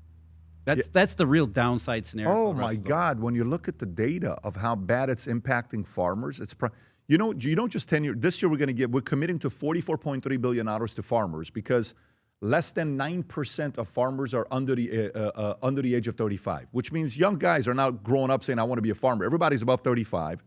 $44.3 billion we have to give them this year. Farmers, 10 years ago, that was only $11, $12 billion. In 10 years, it's 4x. Well, I will challenge the have to. So Franklin Roosevelt started giving money to farmers. We've been doing it ever since. Yeah. The fraction of the U.S. who works on farms is way under 2% right now, most of which are illegal immigrants. So, this is a tiny slice of the U.S. illegal economy. immigrants. They lost some of those. Well, that's another problem Right. for farms is you can't get Americans to do it. So there's stuff rotting on the vine right now because you can't get workers. You can't. That's the one thing you can't. But God for the loves US farmers. For the U.S., it's a small fraction of our economy that, God forbid, could be allowed to be the free market. If you're in the Philippines, if you're in Thailand, if you're in Malaysia, South America. South America. That's where it's really going to hit. This is really hard on the overall economy as well as just. Yeah, so I always wondered about that. So play that out. What does that look like if we don't do farming subsidies? Because I always wondered if that was necessary or if they did it so that farmers could sell it, lower prices so they didn't have to kind of raise the prices with the market fluctuations. What would that look like if we stopped with farming subsidies? We would get cheaper food at more productive and cheaper food. What you end up subsidizing are all the unproductive farms, right? Because they can't make can't make enough food to make it profitable to sell at the market price. Are they worried they would go out of business though if they had to lower the price that much? They will. Right. So you eliminate some of the unproductive producers, and the overall system, they get absorbed by the larger. Yeah, the mom and pop car company went away in the 1920s. Sorry, they were cute, but big companies are more efficient. So why doesn't Trump understand that though? Because Trump does a lot of farming subsidies, and he seems like a free market guy. So Trump is not a free market guy, and everybody has understood this since about 1955. And farmers vote. And the Senate is very biased towards rural areas. Let's say, why do we have? Are you saying there's a big farm out there? Big pharma. There's big farm. Trump just went back in, and we do more corn ethanol now, which is this is anybody wants industrial policy. My answer is corn ethanol. Complete waste. Doesn't save the climate, but boy, oh boy, they vote in Iowa. Interesting. Yeah, no, I always wonder about that if it was actually necessary or not. And so that's interesting. I wonder how that would play out if we let the free market do its thing there. I always wondered if it was different than the rest of the industries. No, there's almost no anti-free market argument you could make about food. I mean, all the fancy arguments my fellow economists like to make. Food, it's you plant stuff in the ground, you grow it, you sell it. Sometimes prices are high, sometimes prices are low. There's no failure of free market there. Yeah, because you hear the things about them like destroying a certain amount of crops or whatnot to keep the prices elevated, right? Yep, that's what the government does. Yeah. So we pay artificially high prices, then the government buys the artificially high price stuff and gives it away for free via food stamps, another way of supporting the farmers. It is a form of it getting nationalized. Like, we used to have 14,000 banks, and we had a lot of small loans being given away, and then all of a sudden the banks started picking them up. We saw what happened during COVID. We saw what happened during the recent crisis when J.P. Morgan Chase started buying up a bunch of smaller banks, the Signature Bank, whatever it was, one by one. But the model was, hey, we need more loans. And even during quantitative easing, when they said, we're going to give $700-800 billion and it's going to be loans going to the small business owner, never went to the small business owner, got stuck up there. So the same thing happened with defense. We used to have 55 defense companies that we would buy from, and they would compete. Now it's down to 5 because they're all picking each other up. So nationalizing that, nationalizing banking, nationalizing farming, makes me a little bit uncomfortable, on that side. But it is happening. These guys, like even on the insurance side, people are picking up the smaller guys, and it's getting more and more power going to 5, 7, 10, 12 players. Well, large can be very competitive, so don't confuse. Large can be efficient and very competitive. So 4 or 5 is fine if they're competitive. The banks are very much protected from competition by the Fed. They're on the same team. They eventually end up being on the same team, and they don't really. It's the wink business model. I'm not with that. And by the way, there's a lot of other manipulation that happens as well. We saw this in Florida since 2005, where a Blythe was, all of a sudden came in to different farms, and 90% of our groves in Florida were destroyed, orange groves, since 2005. And some are speculating did this come from Asia? The farmers have a lot of different risks that they deal with. It's almost like forcing them to say, sell to the bigger guy, sell. And they have so many deceptive, dark ways of forcing the smaller guy to sell to the bigger guy. And, long term, if the small business owner, if the barrier to entry is tough for the small business owner to get in, and it's all going to flow from the top, I don't look at capitalism, free market capitalism, as that being a good thing for us. But We'll see. We'll see what's going to happen. Let me get to the next story here. You look like you want to say something. Well, if we're going to go to a capitalism versus socialism debate, it's going to take a while. Let's go on to the next story. What were you make your? There's not going to be much debate here. Capitalism, crony capitalism, or socialism? I'll take freedom. Capitalism is the freedom one. But let's be clear about capitalism. Capitalism is at its core competition. Competition. That's the key here. But competition by the right to enter. We don't need a big. We don't get to decide what. The Federal Trade Commission approving any deal. That's Forget not that. competition. Milton Friedman said, "Let her rip. Let him go compete." I'm part of the Milton Friedman. Competition solves so many problems. But let me tell you. But let me tell you, which is bullshit, and this is the bullshit I'll call, is if you want the free market and let the guys compete, great. Get rid of the lobbyists, get rid of the crony stuff, get rid of the other stuff, or else, hey, if I can afford to spend billions of dollars on lobbying and you can't, and you're a small guy coming up, that is a problem we'll be facing if the small guy cannot compete. The heavier guy gets to control the market. Well, that kind of monopolistic behavior is supposed to be something that the government takes care of. That's where you take the Teddy Roosevelt view and say, look, if you're going to act like a monopoly, we're going to break but the monopolies are granted by the government. Right. The reason the big guy can go and get the lobbyist is because the lobbyist can get with the regulator. The regulator can pass rules. You need limited government. And the lobbyist can hire the regulator after the regulator has given it a exactly. Because of the government is so powerful and putting its nose in so many places. What phone do you use? That's what's going on with tariffs right now. I'm going to go to the tariff story. The sad part about tariffs is everybody's in there saying, "Oh, give me an exemption." It's just catnip for crony capital. John, what phone do you use? I have an iPhone. What do you use? I use Samsung. Samsung. Rob? iPhone. What do you? iPhone.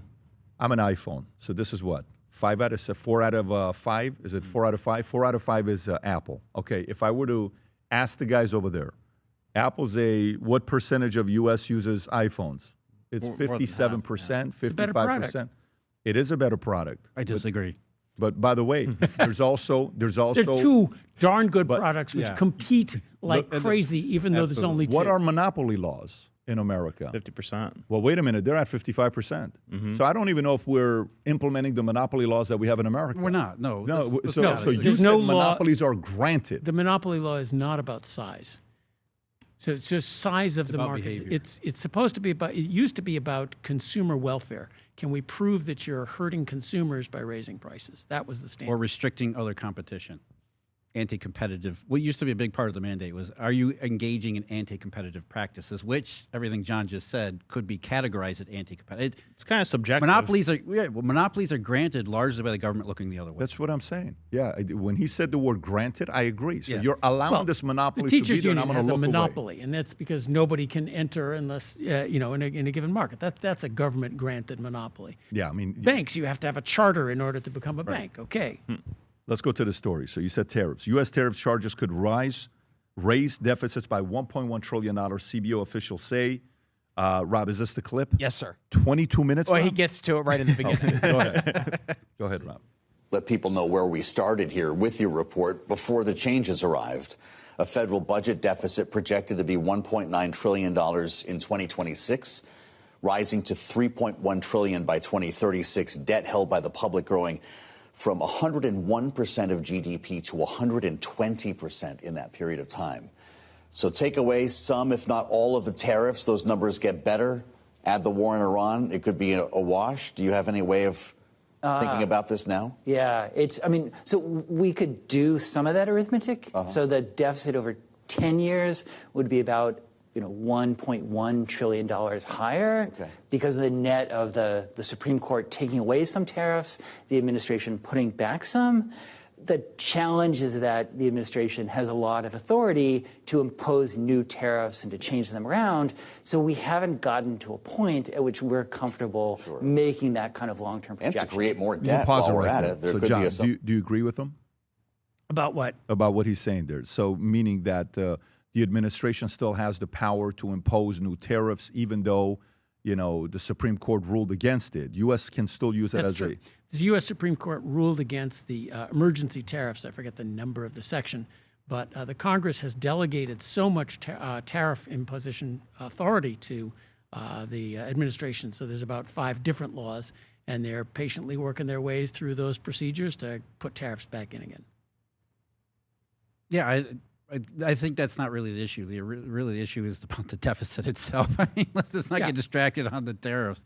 The tariffs are 1.1 trillion is a big number, but it's over 10 years to begin with, and we have no idea what that number. And that's what the CEO guy was saying. He's like, we can't even do a projection here because we have no clue. We don't know the legal stuff. We don't know what the effects are going to be. The much bigger problem is the deficit itself.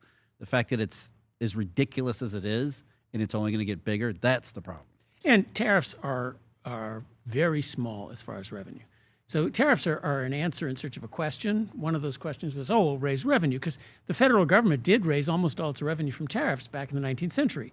And the federal government was about 2% of GDP back then. That's right. Well, you can't raise that kind of revenue on tariffs anymore. I always looked at it, though, as like a behavior shaping mechanism rather than a revenue source with the tariffs. You know, like the whole point of those is to get companies to come back onshore rather than looking at it as a, outlet for revenue or a way to save us from our deficit. And, I'm so curious what would happen if we, for a year or two, made it illegal for the government to go over the budget that it receives in revenue from the taxes. What do you mean the debt ceiling doesn't work? Well, I mean, what would be cut first? Like, what would happen if we weren't allowed to go into deficit in a yearly budget, right? Like, it's about 1.5 to 2 trillion per year that they go over budget. We could start by just actually using the budget process we have. There's this lovely budget process in Congress where you're supposed to say, here's the overall total, and then everything has to add up to that. They don't even obey that. Right. So, whether that overall total obeys a balanced budget or not in that particular year, that's a fun argument to have. But let's just start with, guys, abide by the overall total that you're supposed to do in the first place. Yeah. So I think that's the root of everything. That's the root of inflation. That's the root of, obviously the 40 trillion that we're in now. So I think that's the root of all these problems that we're having. I mean, this is where the waste and fraud is coming from. Here's what Elon Musk said. Elon Musk said America will 1,000% go bankrupt due to debt. And here's what he claims can save the country. Is this it, Rob? Yes, sir. Go for it. I think that's right. What was the point of the Doge cuts if the economy is going to grow so much? Well, I think like waste and fraud are not good things to have, I was actually pretty worried about, I guess, I think in the absence of AI and robotics, we're actually totally screwed because the national debt is piling up like crazy. Now, our interest payments, the national debt exceed the military budget, which is $1 trillion. So if over $1 trillion just in interest payments. That was like, I was like, okay, pretty concerned about that. Maybe if I spend some time, we can slow down the bankruptcy of the United States and give us enough time for the AI and robots to, help solve the national debt. Or not help solve. It's the only thing that could solve the national debt. Like, we are 1,000% going to go bankrupt as a country and fail as a country without AI and robots. Nothing else will solve the national debt. So we'd like to. Well, we just need need enough time to build the AI and robots and not go bankrupt before that. You can pause it right there. By the way, we got 39 trillion out on national debt. He's saying that. Jeff, do you agree with him? Yeah, look, historically, what we did after World War II, we got out of that debt mess by allowing a little bit of fiscal sanity from Truman and Eisenhower. It wasn't aggressive. It wasn't austerity. It was just, hey, let's not spend like we were during the 30s and 40s. And you allowed the economy to grow. So what Musk is saying is like the economy that he sees building from AI and robots will be enough economic growth and economic potential that if we pair that with a little bit of fiscal sanity, we'll solve the debt problem the same way that we did in the 1950s and 1960s before it all went to hell again afterwards. So that's the only way to do this. That's the only legitimate way to do this, is to grow our way out of the deficit problem. But the first part of that is you have to have a little bit of fiscal sanity, and you have to have the political will to have fiscal sanity, and in many ways that's the hard part. I'll put more of an emphasis on the fiscal sanity part. Musk's right that growth is the thing that solves all wounds. AI is one potential source of growth, not as fast as my Silicon Valley people trying to get your money on their IPO will tell you, but it is one, growth comes from new inventions like AI. But there's statements that this is the only thing, AI is the only thing that will save us, I think are wrong. Yeah. Because of the size of the dumpster fires. So the main problem is spending, and there's about $1 trillion going down various rat holes. Not so much fraud because it's perfectly legal fraud. We're just talking about farm subsidies. Speaking of rat hole, but the big one is Social Security, healthcare. Our government prints checks and sends it to voters more than it feels like taxing them. Our tax system is completely dysfunctional.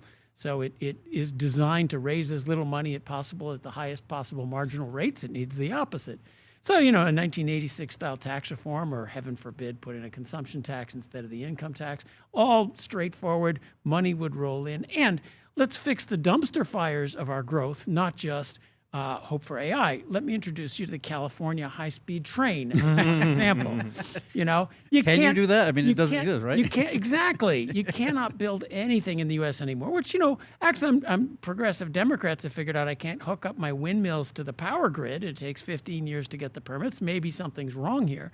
But there are so many just things in the way, permits in the way of getting anything done in the U.S. that I think fixing those dumpster fires of growth, getting back to a little bit of free markets, spending sanity, reform the tax code, those are all perfectly possible of a faintly competent government. And then, yes, AI, largely of get out of the way. The last thing we need is an AI policy to guide the growth of AI. That'll kill it the way the Europeans did.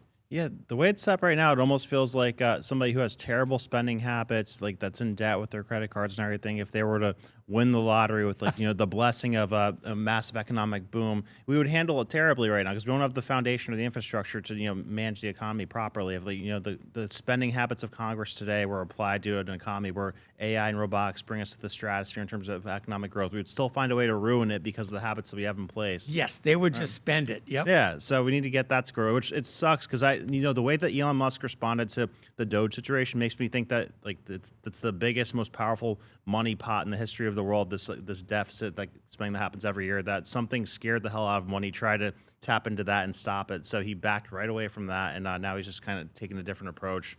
Brandon, it's a power center, right? Yeah. The bigger the government gets, the more money it has, the more political influence it has, just by its very nature. Right. All that Social Security money, military, health care. The Leering Center up in Minnesota. Yeah, where does that come from? But let me ask you this: while he's talking here, he's saying things. He's also continues saying that saving for retirement is irrelevant because AI is going to create a world of abundance. It will not matter when he's talking about retirement. Rob, is this the clip? Yes, sir. I wonder where you guys are at with this. Go for it. UBI.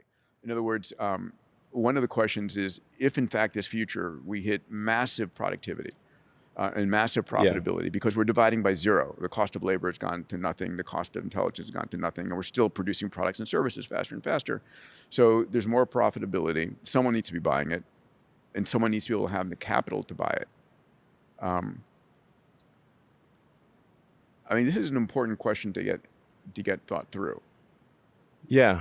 Well, one side recommendation I have is don't worry about squirreling money away for retirement in 10 or 20 years. It won't matter. Okay. Either we're not going to be here, or it just you won't need to save for retirement. If any of the things that we've said are true, saving for retirement will be irrelevant. The services will be there to support you. You'll have the home, you'll have the healthcare, you'll have the entertainment. The way this unfolds is fundamentally impossible to predict because of self-improvement of the AI and the accelerating timeline. Pause it right there. Yeah, it's called Do you agree? No. No. I mean, first of all, Is that a reckless comment to make? Yes. What we're really talking about here, okay, let's assume that he's correct, and then we have these labor-saving robots and it's software and everything else. But how do you distribute all of the goods that are made and all the services that are provided? You can't just eliminate the economy. You can just say, hey, everybody's going to have something for free. There's still a distribution mechanism, and there's still arguments to be made about whether or not that's actually achievable to begin with. Is there enough resources to be able to? They're talking about having more robots walking around than humans. How do we get to that point to begin with? Is that something that's going to happen in 10 or 20 years? I highly doubt it. I think that there is a positive outcome here, that the human-robot partnership will make people more productive, but people stay at the center of the economy. They stay at the center of everything. Yes. that was one of the more economically incoherent things. Yeah, well, John, can you pull the mic a little bit These- closer? one of the more economically incoherent things I've ever heard. These guys are brilliant about starting companies and AI, but not about adding together. And it's there's the fancy word is cognitive dissonance for completely incompatible thoughts that live at the same time. So at the same time, don't worry about saving for retirement because we'll all be so bountiful. But the U.S. government is 100% going to go bankrupt. You noticed but we need that bankrupt government has to give universal basic income to everybody because we're all going to lose our jobs to the I mean, it just does not make any sense whatsoever. What's going to happen? We have seen this hundreds of times before, from the invention of the printing press, the steam engine, the locomotive, the steamship, the tractor. It's 1900. 70% of Americans work on the farm. The tractor's invented. Oh, no, we need universal basic income because they're all going to be out of a job. Well, it turned out not to. You got it exactly right. This will raise human productivity. And this will open, this AI is special because it's going to open new possibilities. It's not, we have the old production line and we have now a machine that gets rid of 3 of you, go out and live in the streets. No, this opens new possibilities, new businesses that you can radically reduce the scale of a business to get started. The things that humans do are going to become worth much, much more, and that's why humans will have the money to buy this stuff. AI does not eliminate workers, it eliminates hours. It eliminates tasks and burdensome tasks. Right, so you spend less time doing the same amount of stuff. I want the AI who can answer my email and fill out my expense reports, and I will have 3/4. The fact that you guys are agreeing, it is scary, because you guys are not talking about your blind spots. But it will be slower. This will not come in 1 or 2 years. Brandon. Yeah, but I mean, each time that something happens, though, there's things that we never even thought of that we end up doing with the economy. You know, like jobs and tasks that we couldn't think of before because we didn't have the time to do it before. Exactly. But anytime you are relying on somebody else or relying on the government, especially, you're getting yourself into a trap. Like, I mean, the sad thing is that there are going to be people who listen to him here who assume they're going to be taken care of by the system or by the government. Horrible situation to be in. I mean, even let's say they're saying there's retirees out there right now liquidating their stock portfolios and just going on vacations. I think it's more his age. Yeah. I think it's guys in their 20s and 30s. Yeah, because there are people be reckless. 100%. There are people that will run with this. That'll totally, take it hook, line, and sinker. You know why though? Because there's a big group of people that want to have a savior. Mm-hmm. And when I mean savior, I'm talking different than faith. I'm talking savior to say they're going to save us. Yeah. They're going to take care of us financially. They're going to do this. Listen, the old saying, pray like it's up to God, but work like it's up to you. And to me, if you're sitting here saying you can pray like it's up to Elon and all the, trillionaires and billionaires that are going to take care of you, but you better work like it's up to you because it's going to come down. The onus is going to be on you. You got to pull I think it's a little bit reckless to make a comment like this. Because you are followed by hundreds of millions of people. Some could say you're followed by billions. Maybe some people don't follow you, but billions know who you are. For you to make a comment like that, it's a little bit scary. I will say the other side as well on what you guys are talking about is, yes, the tractor. We did an exercise together. We looked at the numbers of what tractors did and how scary it was. 40 million workers that we had, and all of a sudden, boom, it's like, oh my God. Yeah. And not even 40 million. It was 40% of workers, I think, were in manufacturing, but the difference is, the 0 to million chart that we see? The 0 to million, like, hey, it took Facebook this long to get to 1 million. Hey, it took Google this long. Hey, it took ChatGPT how long to get to 1 million? If you think about inventions that disrupted our lives, and it was overnight. OpenAI, ChatGPT was overnight. Mm-hmm. I was like, hey, can you write a rap song by Trump, but, write a rap song in Tupac's voice, but as if Trump is saying it, with the words that he would use. Boom, that video went viral. Instantly, within seconds, you got something. So I think OpenAI made things, and the whole atrophy conversation, how I tore my ACL and everybody's telling me, every doctor I meet with, atrophy. Your quad strength's going to go away very quickly.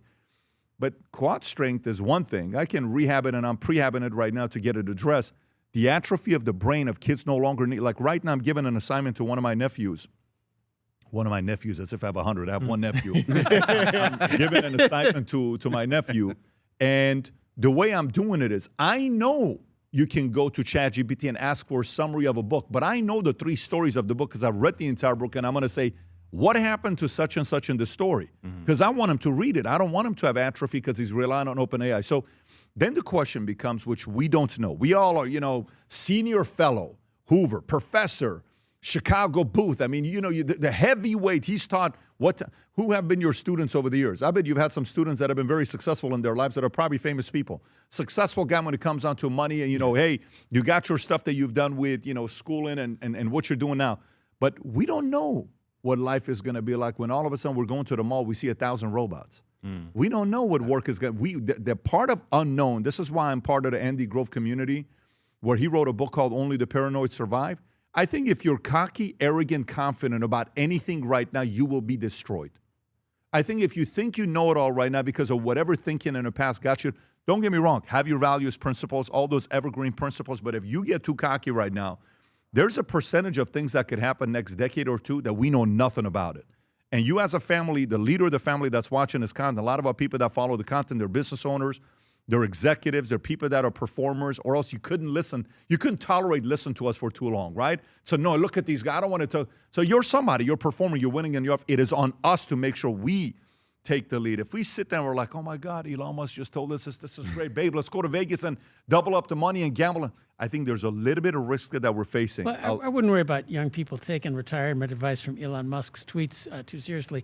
Where I'm in Palo Alto, most young people are still, if they're not saving for retirement, it's because they think the climate apocalypse America's is going to come. not Palo Alto. And well, young people, you're living on an island. No, young people who've had the unfortunate experience of fancy universities tend to believe that way. But more seriously, what's going to matter is people who know how to use AI. So I actually think the young are going to be fine because they're the ones who know how to use AI to cheat on tests. They're going to know how to use AI in the workplace. And think historically. Everything that's come, people have always said, oh, it's going to be, so the calculator will come. They won't know any math. The automobile will come. It's going to destroy the morality of young America. It always worked out fine. If you worry about jobs, though, which I do, there are going to be people who lose their jobs. There are going to be people who are left behind. But what we absolutely don't want to do is regulate AI or give them checks so long as they don't learn new skills and get a new job. That's the way Europe does it. If you worry about jobs, worry about our education system. You worry about people who aren't able to read, worry about people who aren't taught to read in schools, who are graduated from schools thanks to the teachers union with a third grade reading level ability. That's where lack of reading comes from, not because they're spending too much time scrolling AI-enabled Twitter. Yeah, so let's go to a story of guys in your community. Sam Altman, right? There's a lot of stuff going on between him and Elon. We're on a bunch of stories with Elon today, apparently. So Elon Musk says, he's a fun guy. OpenAI was his idea before executives looted it, okay? And this is getting very, very nasty. This is a Reuters story I'll read on what he says. Elon Musk took the stand on Tuesday. Is this it, Rob? Is him speaking or is just giving an update on it? An update on it. I'll just read it here myself faster. So took on the stand Tuesday on high-stakes trial over the future of OpenAI, casting his lawsuit against ChatGPT maker as a defense of charitable giving. The world's richest person is suing OpenAI, its co-founder and chief executive Sam Altman and its president Greg Brockman, saying they betrayed him and the public by abandoning OpenAI's mission to be a benevolent steward of AI for humanity and transforming the nonprofit into a profit-seeking juggernaut. If we make it okay to loot a charity, the entire foundation of charitable giving in America will be destroyed. Musk testified on the first day of trial. That's my concern. Musk, who founded automaker Tesla and rocket company SpaceX, characterized OpenAI as brainchild as well. I came up with the idea, the name, recruited the key people, taught them everything I know, provided all of the initial funding. It was specifically meant to be for a charity that does not benefit any individual person. I could have started it as a for-profit and specifically chose not to before Musk began testifying. William Savage, a lawyer for OpenAI and Altman, told jurors during his opening statement, it was Musk who saw dollar signs as he helped finance OpenAI early growth and pushed it to become a for-profit, one he might eventually lead as a CEO. Savage said Musk wanted the keys to the kingdom and sued only after he failed. In 2023, he started his own AI business, XAI, and now part of SpaceX. What he cares about is Elon Musk being on top, Savage said. We are here because Mr. Musk didn't get his way. Jeff. Who the hell knows? I mean, it's a he said, she said. And unfortunately, you can see both sides have arguments because, I mean, Elon does come across as some guy who always has to be on top, and maybe that's a true story. Then his point of view, you could also see that as potentially being the issue there. But I think the broader issue is more really about who gets to control where this is going. I think it's really about not necessarily who benefits, but who's going to be on top as the wave continues to move. And honestly, I have no idea which story to believe in. John. There's nothing more fun than watching billionaires fight over money, is there? And nothing that brings. But it's not money. It's prestige. It's control. It's all the stuff that they don't get with their money. But once you got a billion, a friend of mine who's a billionaire hedge fund manager says it's not about the money, John. It's the scorecard, right? And you know, but there is a serious issue here: the which AI question, the who controls it. AI is going to be in our future, but which actual company is going to survive, or which new companies are going to come in? And every time people tell me, "Oh, the internet's a monopoly," I say, "Yeah, you got it right." Yahoo, AOL, Time Warner, Netscape, they got this thing just wrapped up, don't they? There's going to be a shakeout. These companies are all ridiculously overvalued. We will get wonderful AI, but just which one of these or what new Well, for these companies? guys, it's a blood sport, right? It's a competition. It's a game. It's not necessarily about AI or business or making money. Which one do you use? What do you use? Which Oh, one? I use I use both Chat and Claude right now. Yeah. Use Chat and Claude. Which one more? I've been using it mostly for writing lately, so Claude's been pretty good about that. How about yourself? I use Chat. You still use Chat? Yeah. Brandon. I started using Claude recently, like the last couple months. Phased out ChatGPT. You phased out ChatGPT? Yeah. Why? It's not as unbiased. It isn't as structured as Claude. Claude seems better researched, and Gemini's better at searching things on the internet. Like ChatGPT just seems like it's out of sync with what's actually online. Like it has like something pre-stored rather than being able to search the internet. So Claude and Gemini seem to be able to search the internet better. Grok also is reasonable on searching. It says some crazy stuff sometimes. No, they though, do crazy stuff. I mean, as to your earlier point, yeah, they came in, we're all using them, but you can't see a bit of them in the productivity statistics yet. Getting this thing to really make a difference in actual business applications in a reliable way. Claude just goes off and hallucinates like crazy every now and then, and you can't use that in a business until you really got the process. In terms of trajectory, though, like I said to you before, I think that ChatGPT's going to be done in 5 years. They start off hot. Usually, it's the one that's there first that ends up being the best. But I don't know. I think Claude's probably going to dethrone it. Gemini will be around because it has the power of Google behind it to invest in it. But ChatGPT's never really been profitable. They've gotten a bad reputation, and I think just based on the track record of Elon versus Sam Altman, a lot of the success probably was because of the vision of Elon at first. Have you met Sam Altman? No, we're not great. We live in Palo Alto, but we're not great buddies. I would challenge you though. It's usually not the first. It's usually the fifth. Really? Google was not the first search engine. Edison started with direct current. I guess I was thinking the book positioning that says that something usually is first, but you're right. Yeah, Hoover advantage. I mean, you know what was the first social media website? MySpace. No, it wasn't. Before that. No, it was Friendster. I've never heard of that. That's the point. But they were the first. It was Friendster. And I see Jeff very active on MySpace. Very. To And this you day. got to kind of slow down a little bit, Jeff. I see all your posts. I would also add that the big thing that I think is exciting about AI is not the large language models that we're playing with. It's the AI used in specific applications, business applications of AI. It's kind of under the radar screen, but that's what's going to drive. Well, that's the promise of AI, isn't it? It's not a homogenized AI, big AI like cloud computing. It's the ability to customize it and make it an individual experience that you use it for whatever it is you need it to do. Yeah, and large language, it's all about prediction. So it's a ability to predict what comes next given a vast amount of data. That's useful in predicting what word comes next. It's useful in predicting what picture comes next. It's useful in finding out where are the Russians in Ukraine and all sorts of things. Yeah, let me get to the next story here. Next story is the main one, that California's billionaire tax could It's kill not a tax. 100,000 California jobs and revenue. And apparently they got enough signatures to be on the November ballot. Is this it, Rob? That Yes. they're celebrating it? Go for it. The push for a new tax on California billionaires has reached a major milestone. This morning, a coalition of healthcare workers announced that they've collected I was enough about to make a signatures comment. It to wouldn't put been the appropriate. initiative on the November ballot. The proposal, known as the billionaires tax, is a one-time 5% tax on Californians with a net worth of $1 billion or more. The measure is backed by the SEIU United Healthcare Workers West.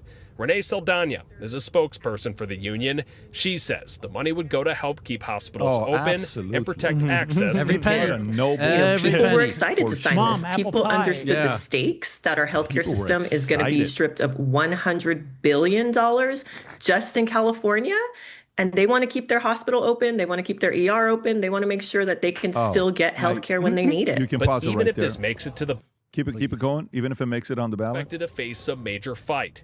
Governor Gavin Newsom has already come out against the billionaire's tax, arguing that it could hurt the state's economy and budget if it drives California's wealthiest residents to relocate. If he wants to raise money Google for 2028. co-founder Sergey Brin you has can already pause it right there. So they needed 875 signatures. They got 1.55 million already. So we know it's going to be on the ballot.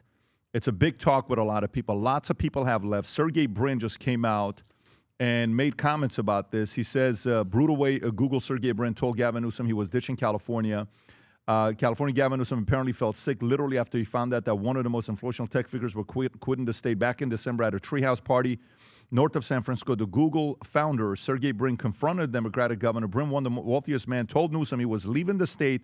He mentioned a proposed tax on billionaires, which would hit $260 billion net worth hard. Newsom was reportedly cold and hungry when Brin and his girlfriend spoke with him at the Christmas event. He made some comments talking about, is there the clip there on what he says, Rob? He said something about he left a socialist. Where's the part where he says that? There's a quote about him saying there's a reason why I left a socialist state. Next story from Forbes. Next story from Forbes. I'm adamantly Brin told moved to back to the Republican. So I'm trying to see where that quote is, Rob. If you want to find it, I'll read it to you. There's a quote there he says about the socialists. Anyways, Google billionaire Sergey Brin compares California war tax to Soviet Union socialism on why he's leaving. So, John, you're there. You're in Palo Alto. What are you hearing? Well, I'm hearing my colleague, Josh Rao at Hoover, who has done some of the best analysis of this, which is, the billionaires are on the way out. Don't slam the door behind you. And in fact, the state is going to lose money, not just on this tax. That when the billionaires leave, you don't get to tax their future income going forward. So we're going to leave. California is so weighted towards high income on their taxes. They're going to actually lose money on it. He had a great debate with Emmanuel Saez, an economist who was one of the big brains behind this thing. Saez was quite honest. It wasn't about raising revenue. It's about getting rid of billionaires. He thinks that if you can get rid of the billionaires' wealth, you'll reduce their political power. Well, that's an interesting theory. Do you agree with that? No. Anywhere they go, they're going to have political power. Well, I also disagree with the idea that what's wrong with America right now is the billionaires have political power. By the way, dear lefties, most of the billionaires are lefties. Bingo. And they're pushing for climate change and inequity and all the other stuff. So things too. But in America, it's not. Look at Trump. Trump was, with some money, able to disrupt a political system that otherwise would have been in the hands of a blob. If you get rid of the billionaires' political power, what they're saying is we want that power in the hands of the government, it's at the 250th anniversary of that's a bad idea. Who was that guy that the economist said that this is about? Give him credit, being honest about it. This is a political move. We've talked about this before. The demonization of successful people. They want to bring back the guillotine, and that exactly. This is about creating a villain. Problem, get rid of the rich. You talk about we need to create a god and we need to have a savior. Well, the other part of that is we also need to have a villain. And politics is about crafting a story. And the story usually has a villain, a savior, the protagonist, and then there has to be a villain on the other side of it. And they've decided that the billionaires are villains. I want to give them some credit for cleverness. Most wealth tax proposals, like the French one, is we're going to take 1 or 2% of your wealth a year. Which, when you think about it, if you're getting a 2% return, a 2% wealth tax gets rid of the entire return. So it's a huge, even 2% is a huge tax. The problem with that is then people don't save and invest anymore. Right. In economic theory, a one-time wealth tax that nobody expects is in fact a great tax because you can't distort savings investment. The problem is one time. Everybody instantly chuckles when you say one time, we're never doing this again. So that's clearly why that's not going to work. Brandon. Yeah, I mean, I'd love to see the billionaires of California get together and advocate for an audit of all the things that California has wasted money on, like all the black holes, whether it be the high-speed railway, whether it be the $24 billion that disappeared that was supposed to go towards the homeless, whether it be was it the CalPERS? 85,000 per homeless person. person. And what do you get? More homeless people. Right. I wonder why. So where did that go? And it went into the NGO industrial complex is where it went. Mm-hmm. Yeah, exactly. Well, that's the lie at the heart of all this, right? The choice that they're giving these people is either we tax the billionaires or you have no hospitals. Right. Which is absolutely ridiculous. Absolutely false. Yeah. That is absolutely and it's ridiculous. false that Medicare is being cut. Yeah. Right. So why not we don't build the bullet train to nowhere and take that money, because there's about $100 billion there, or at least there would have been. That would have paid for this. I mean, it's all about political narrative. What could happen for you to leave California? Anything? You got 4 kids, 2 grandkids. You got a family. Would anything happen for you to leave? Yes. Due to climate change, the weather in Texas becomes like the weather in Palo Alto. And somehow some mountains spring up, and you're just outside of Austin where I can go skiing. So you would? I think it's funny that Newsom is finally, he'd like to be president, and that the billionaire tax is where you can see, we can already film the campaign commercials. How about a viaduct for the unbuilt high-speed train, which will be the ruins of progressive state that our grandchildren will go see, or maybe the houses that are still that are burned down in the Palisades that are still completely unrebuilt because they can't get permits.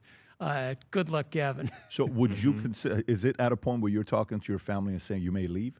Are you there yet? Too much inertia. Too much inertia. I love my home, and I don't have $1 billion.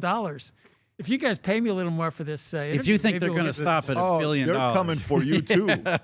They're coming for you. They're maybe the free market they already capitalist. Maybe the guillotine. That's when professor, senior fellow, tax them. If you work out, even before the billionaire tax, you work out what the total marginal tax rate. I earn an extra $1. How much federal, state, local, property tax, sales tax, excise tax, all the rest of it that you pay in the high tax states, California and New York. It is just astounding how, the idea there's room to tax the rich is then I ask people, okay, isn't that why they're taxing wealth? They say you can't tax the income anymore. We're going to tax the wealth. Yeah. We should raise the taxes on the rich. And I ask, what do you think the rich are paying now? And usually they have no clue. Yeah, the top 1% pays 41% of taxes. And that's the average. Yeah. So the marginal, if I earn an extra $1, is even higher. I figure it's above 60%. Above 60% that the top 1% is paying. Yeah, absolutely. But the campaign marginal. The top 1%, they need to pay their fair share. That's the campaign that's happening. Let me get to the next story here. Next story is, so Jimmy Kimmel, a few days ago, makes a comment about President Trump's wife. And says, you look like, just go to my Twitter account if you don't have it, you look like an expected widow, right? And that goes viral. Everybody starts talking about it. Wait a minute, why would he say such a thing, right? That's the clip right there. It's 7 seconds. So he makes this comment. We need audio, guys, in the back. Our First Lady Melania is here. Look at Melania, so beautiful. Mrs. Trump, you have a glow like an expectant widow. Okay, so he makes this comment. Then the First Lady, Melania Trump, responds in a tweet. And she comes out and she says, Kimmel's hateful and violent rhetoric is intended to divide our country. His monologue about family isn't comedy. His words are corrosive and deepens the political sickness within America. People like Kimmel shouldn't have the opportunity to enter our homes each evening to spread hate. A coward, Kimmel hides behind ABC because he knows the network will keep running cover to protect him. Enough is enough. It's time for ABC to take a stand. How many times will ABC's leadership enable Kimmel's atrocious behavior at the expense of our community? The president also responds to it. Then you get, by the way, Kimmel responded back. If just so you know, I don't know if you have the Kimmel respond back. There's Kimmel responding back. Is this the one, Rob? Yep. Okay, go for it. So this is the next day after the First Lady's tweet. Go ahead. I greeted the day facing yet another Twitter vomit storm. And a call to fire me from our First Lady, Melania Trump, saying I should be fired because of a joke I made, again, 5 nights ago. It was a pretend roast. I said, our First Lady, Melania, is here. Look at her, so beautiful. Mrs. Trump, you have a glow like an expectant widow, which obviously was a joke about their age difference and the look of joy we see on her face every time they're together. It was a very light roast joke about the fact that he's almost 80 and she's younger than I am. It was not, by any stretch of the definition, a call to assassination, and they know that. I've been very vocal for many years speaking out against gun violence in particular, but I understand that the First Lady had a stressful experience over the weekend, and probably every weekend is pretty stressful in that house. And also, I agree that hateful and violent rhetoric is something we should reject. I do, and I think a great place to start to dial that back would be to have a conversation with your husband about it, because... Okay, so that's that. That causes FCC to call on Disney stations for early license review in wake of Kimmel saga. The FCC is expected to call the licensed Disney for license review as soon as Tuesday, which was yesterday, marking significant escalation in tensions between the media giant and Trump administration. Disney's own ABC affiliates will have to prove FCC Chairman Brandon Carr that they have been operating in the public interest. The license are not up for renewal for several years, but FCC plans unprecedented action to accelerate the renewal the heels of Kimmel controversial expectant widow, citing people familiar with the matter. First reported that the FCC moved forward a review of Disney's broadcast licensing. So this is continuing to get a little bit nastier. And yeah, the president also responded, wow, Jimmy Kimmel, who is no way funny, as attested to by his terrible television ratings, made a statement on his show. It was really shocking. He showed a fake video of First Lady Melania and our son Barron like they were actually sitting in the studio listening to him, which they weren't and never would be. He then stated, our First Lady Melania here, look at Melania, as beautiful as Miss Trump. You look like a glowing expectation. So he makes his comments of where he's at. FCC comes out. One, Jeff, how do you feel about the comments that were made by Kimmel? Two, what do you think about FCC making a call to Disney to threaten Jimmy Kimmel's job? Oh, Kimmel's just doing what Kimmel always does, and it wasn't really a joke. Let's be honest about it. It was an attempt at a joke. I mean, one of the problems with late-night television is they traded jokes for just applause. I agree with what Jimmy Kimmel says. I hate Trump, therefore I'm just going to applaud because he said it. However, the response to it, I think, has been playing right into his hands. Don't make the guy a martyr. Don't make the narrative that Jimmy Kimmel was taken out by Trump, who's acting as an authoritarian. Call out his behavior. Say this wasn't really a funny joke and it was bad. But then just let him go back to his, late night show that nobody ever watches. It's gotten to the point where late night television is simply like rage tweeting on Twitter, just trying to get engagement. You're giving the thing that he really wants, which is attention. So I don't think the government should be responding to it at all. And I don't think they should really make a big deal out of it, because the best thing that could happen here is just people just ignore the guy.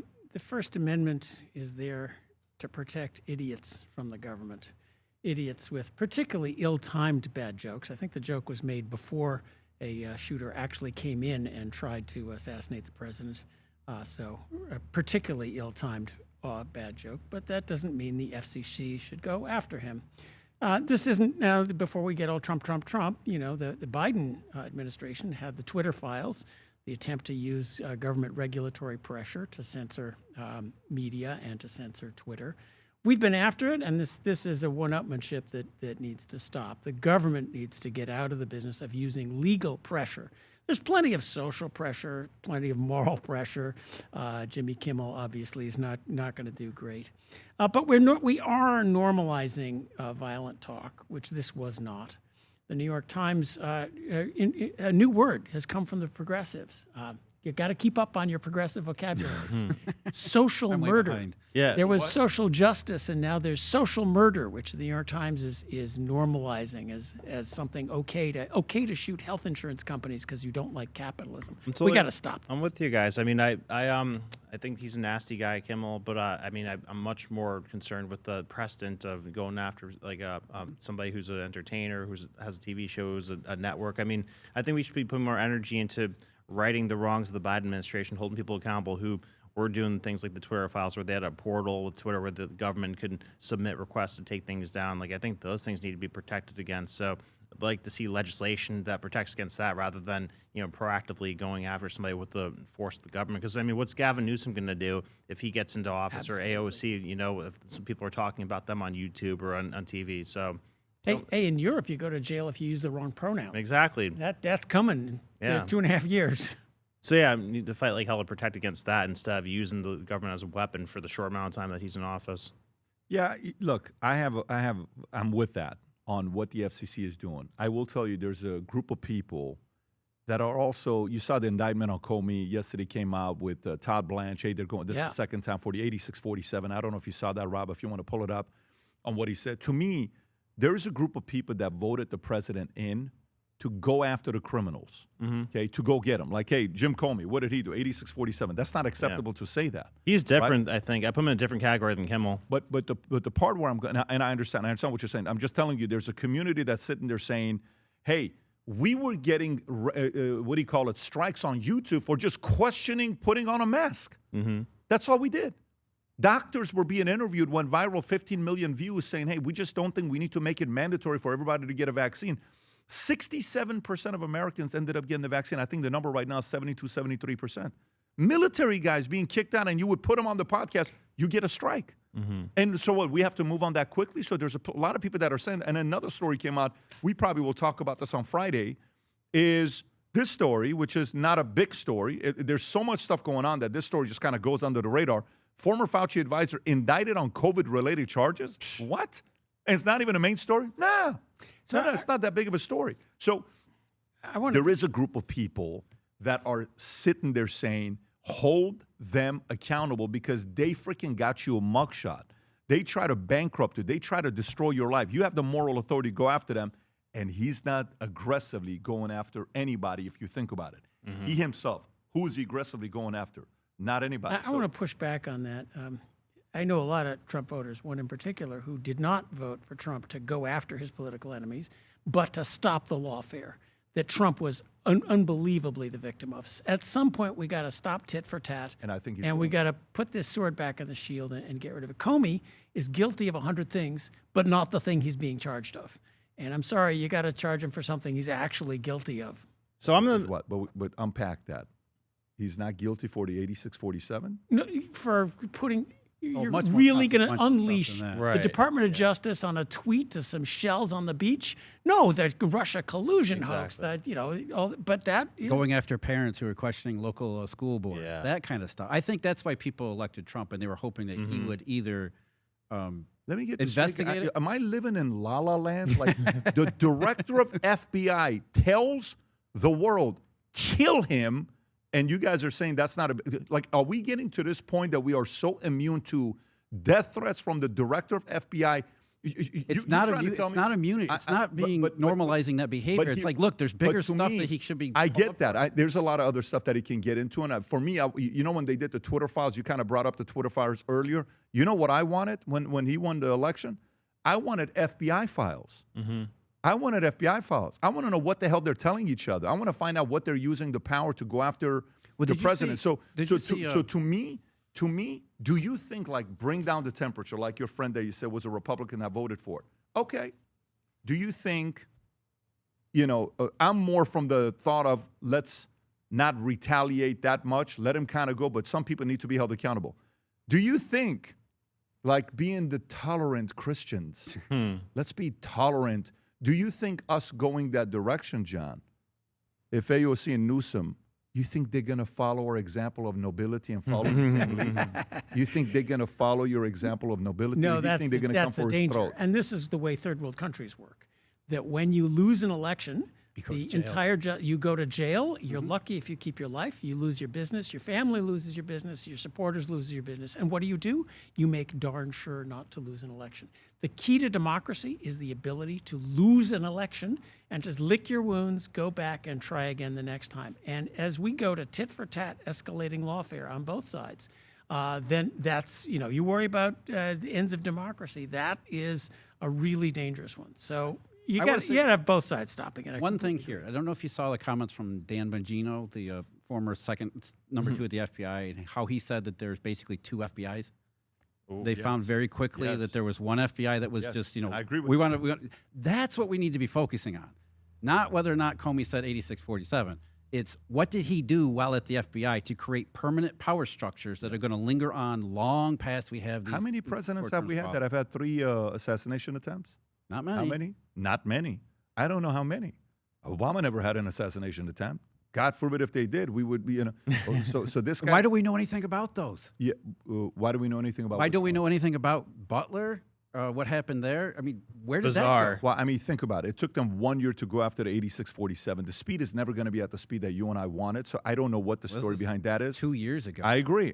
That was one of the main things I asked when I said, how come we don't know what it? Because Kirk, Butler. Yeah, we know more about the other guy at the Palm Beach, Routh, the Ukraine guy? What his name is? Yes, Ryan Routh. Yeah, Ryan Routh. So I agree. I just think the temperatures have been raised. I also know when they get back in, they will forever use that card. Forever. You know what I don't like the most? I don't like presidents pardoning their entire families. That's what Biden did. Guess what Trump has to do? What do you think are the likelihood that Trump pardons his entire family? 80%, 70%? Because what's the likelihood that the minute they get in, that's that what the I'm Democrats saying. will investigate I don't like that, but we've gotten to a point that they're gonna target them, and so what a strange place to be in. Anyways, really enjoyed the podcast, John. Thank you for coming down. This was great, getting your Pleasure. insight. You're not always right, but it was some very good insight that you shared, and I like to push back and your extreme hardcore support for NATO. You were not nearly grumpy enough. Where's the grumpiness? Folks in NATO know how supportive you are of them. Snider, as usual, you're phenomenal. And Brandon, it's good to hear the perspective of somebody in their 30s, something I haven't been for 9 years or 8 years. I'm 47 today. But folks, go support John Cochrane's podcast that he has, not his podcast, the Substack that he has. The Grumpy Economist. Rob, can we put that link below? Well, let's make sure we put that down there as well for them to go find, as well as Jeff Snider. He's a fan favorite. Jeff has done great work. Eurodollar University. Put the link below for people to go support as well. And Brandon Aceto, if you want to learn more about David Consulting, Brandon, why don't you give them your cell number? Oh, man. That was a joke. That was a funny. joke. Yeah, Apple took me It's away. okay. It's okay. So you were about to do it. It wouldn't matter. Anyways, take care. Tonight, I believe Governor Westmore is flying in. I'm going to be doing a sit down with him. What time is that one, Rob? At 5 to 7. Yeah, and then we'll release that probably here soon. With that being said, take care, everybody. God bless. Bye-bye. Bye-bye.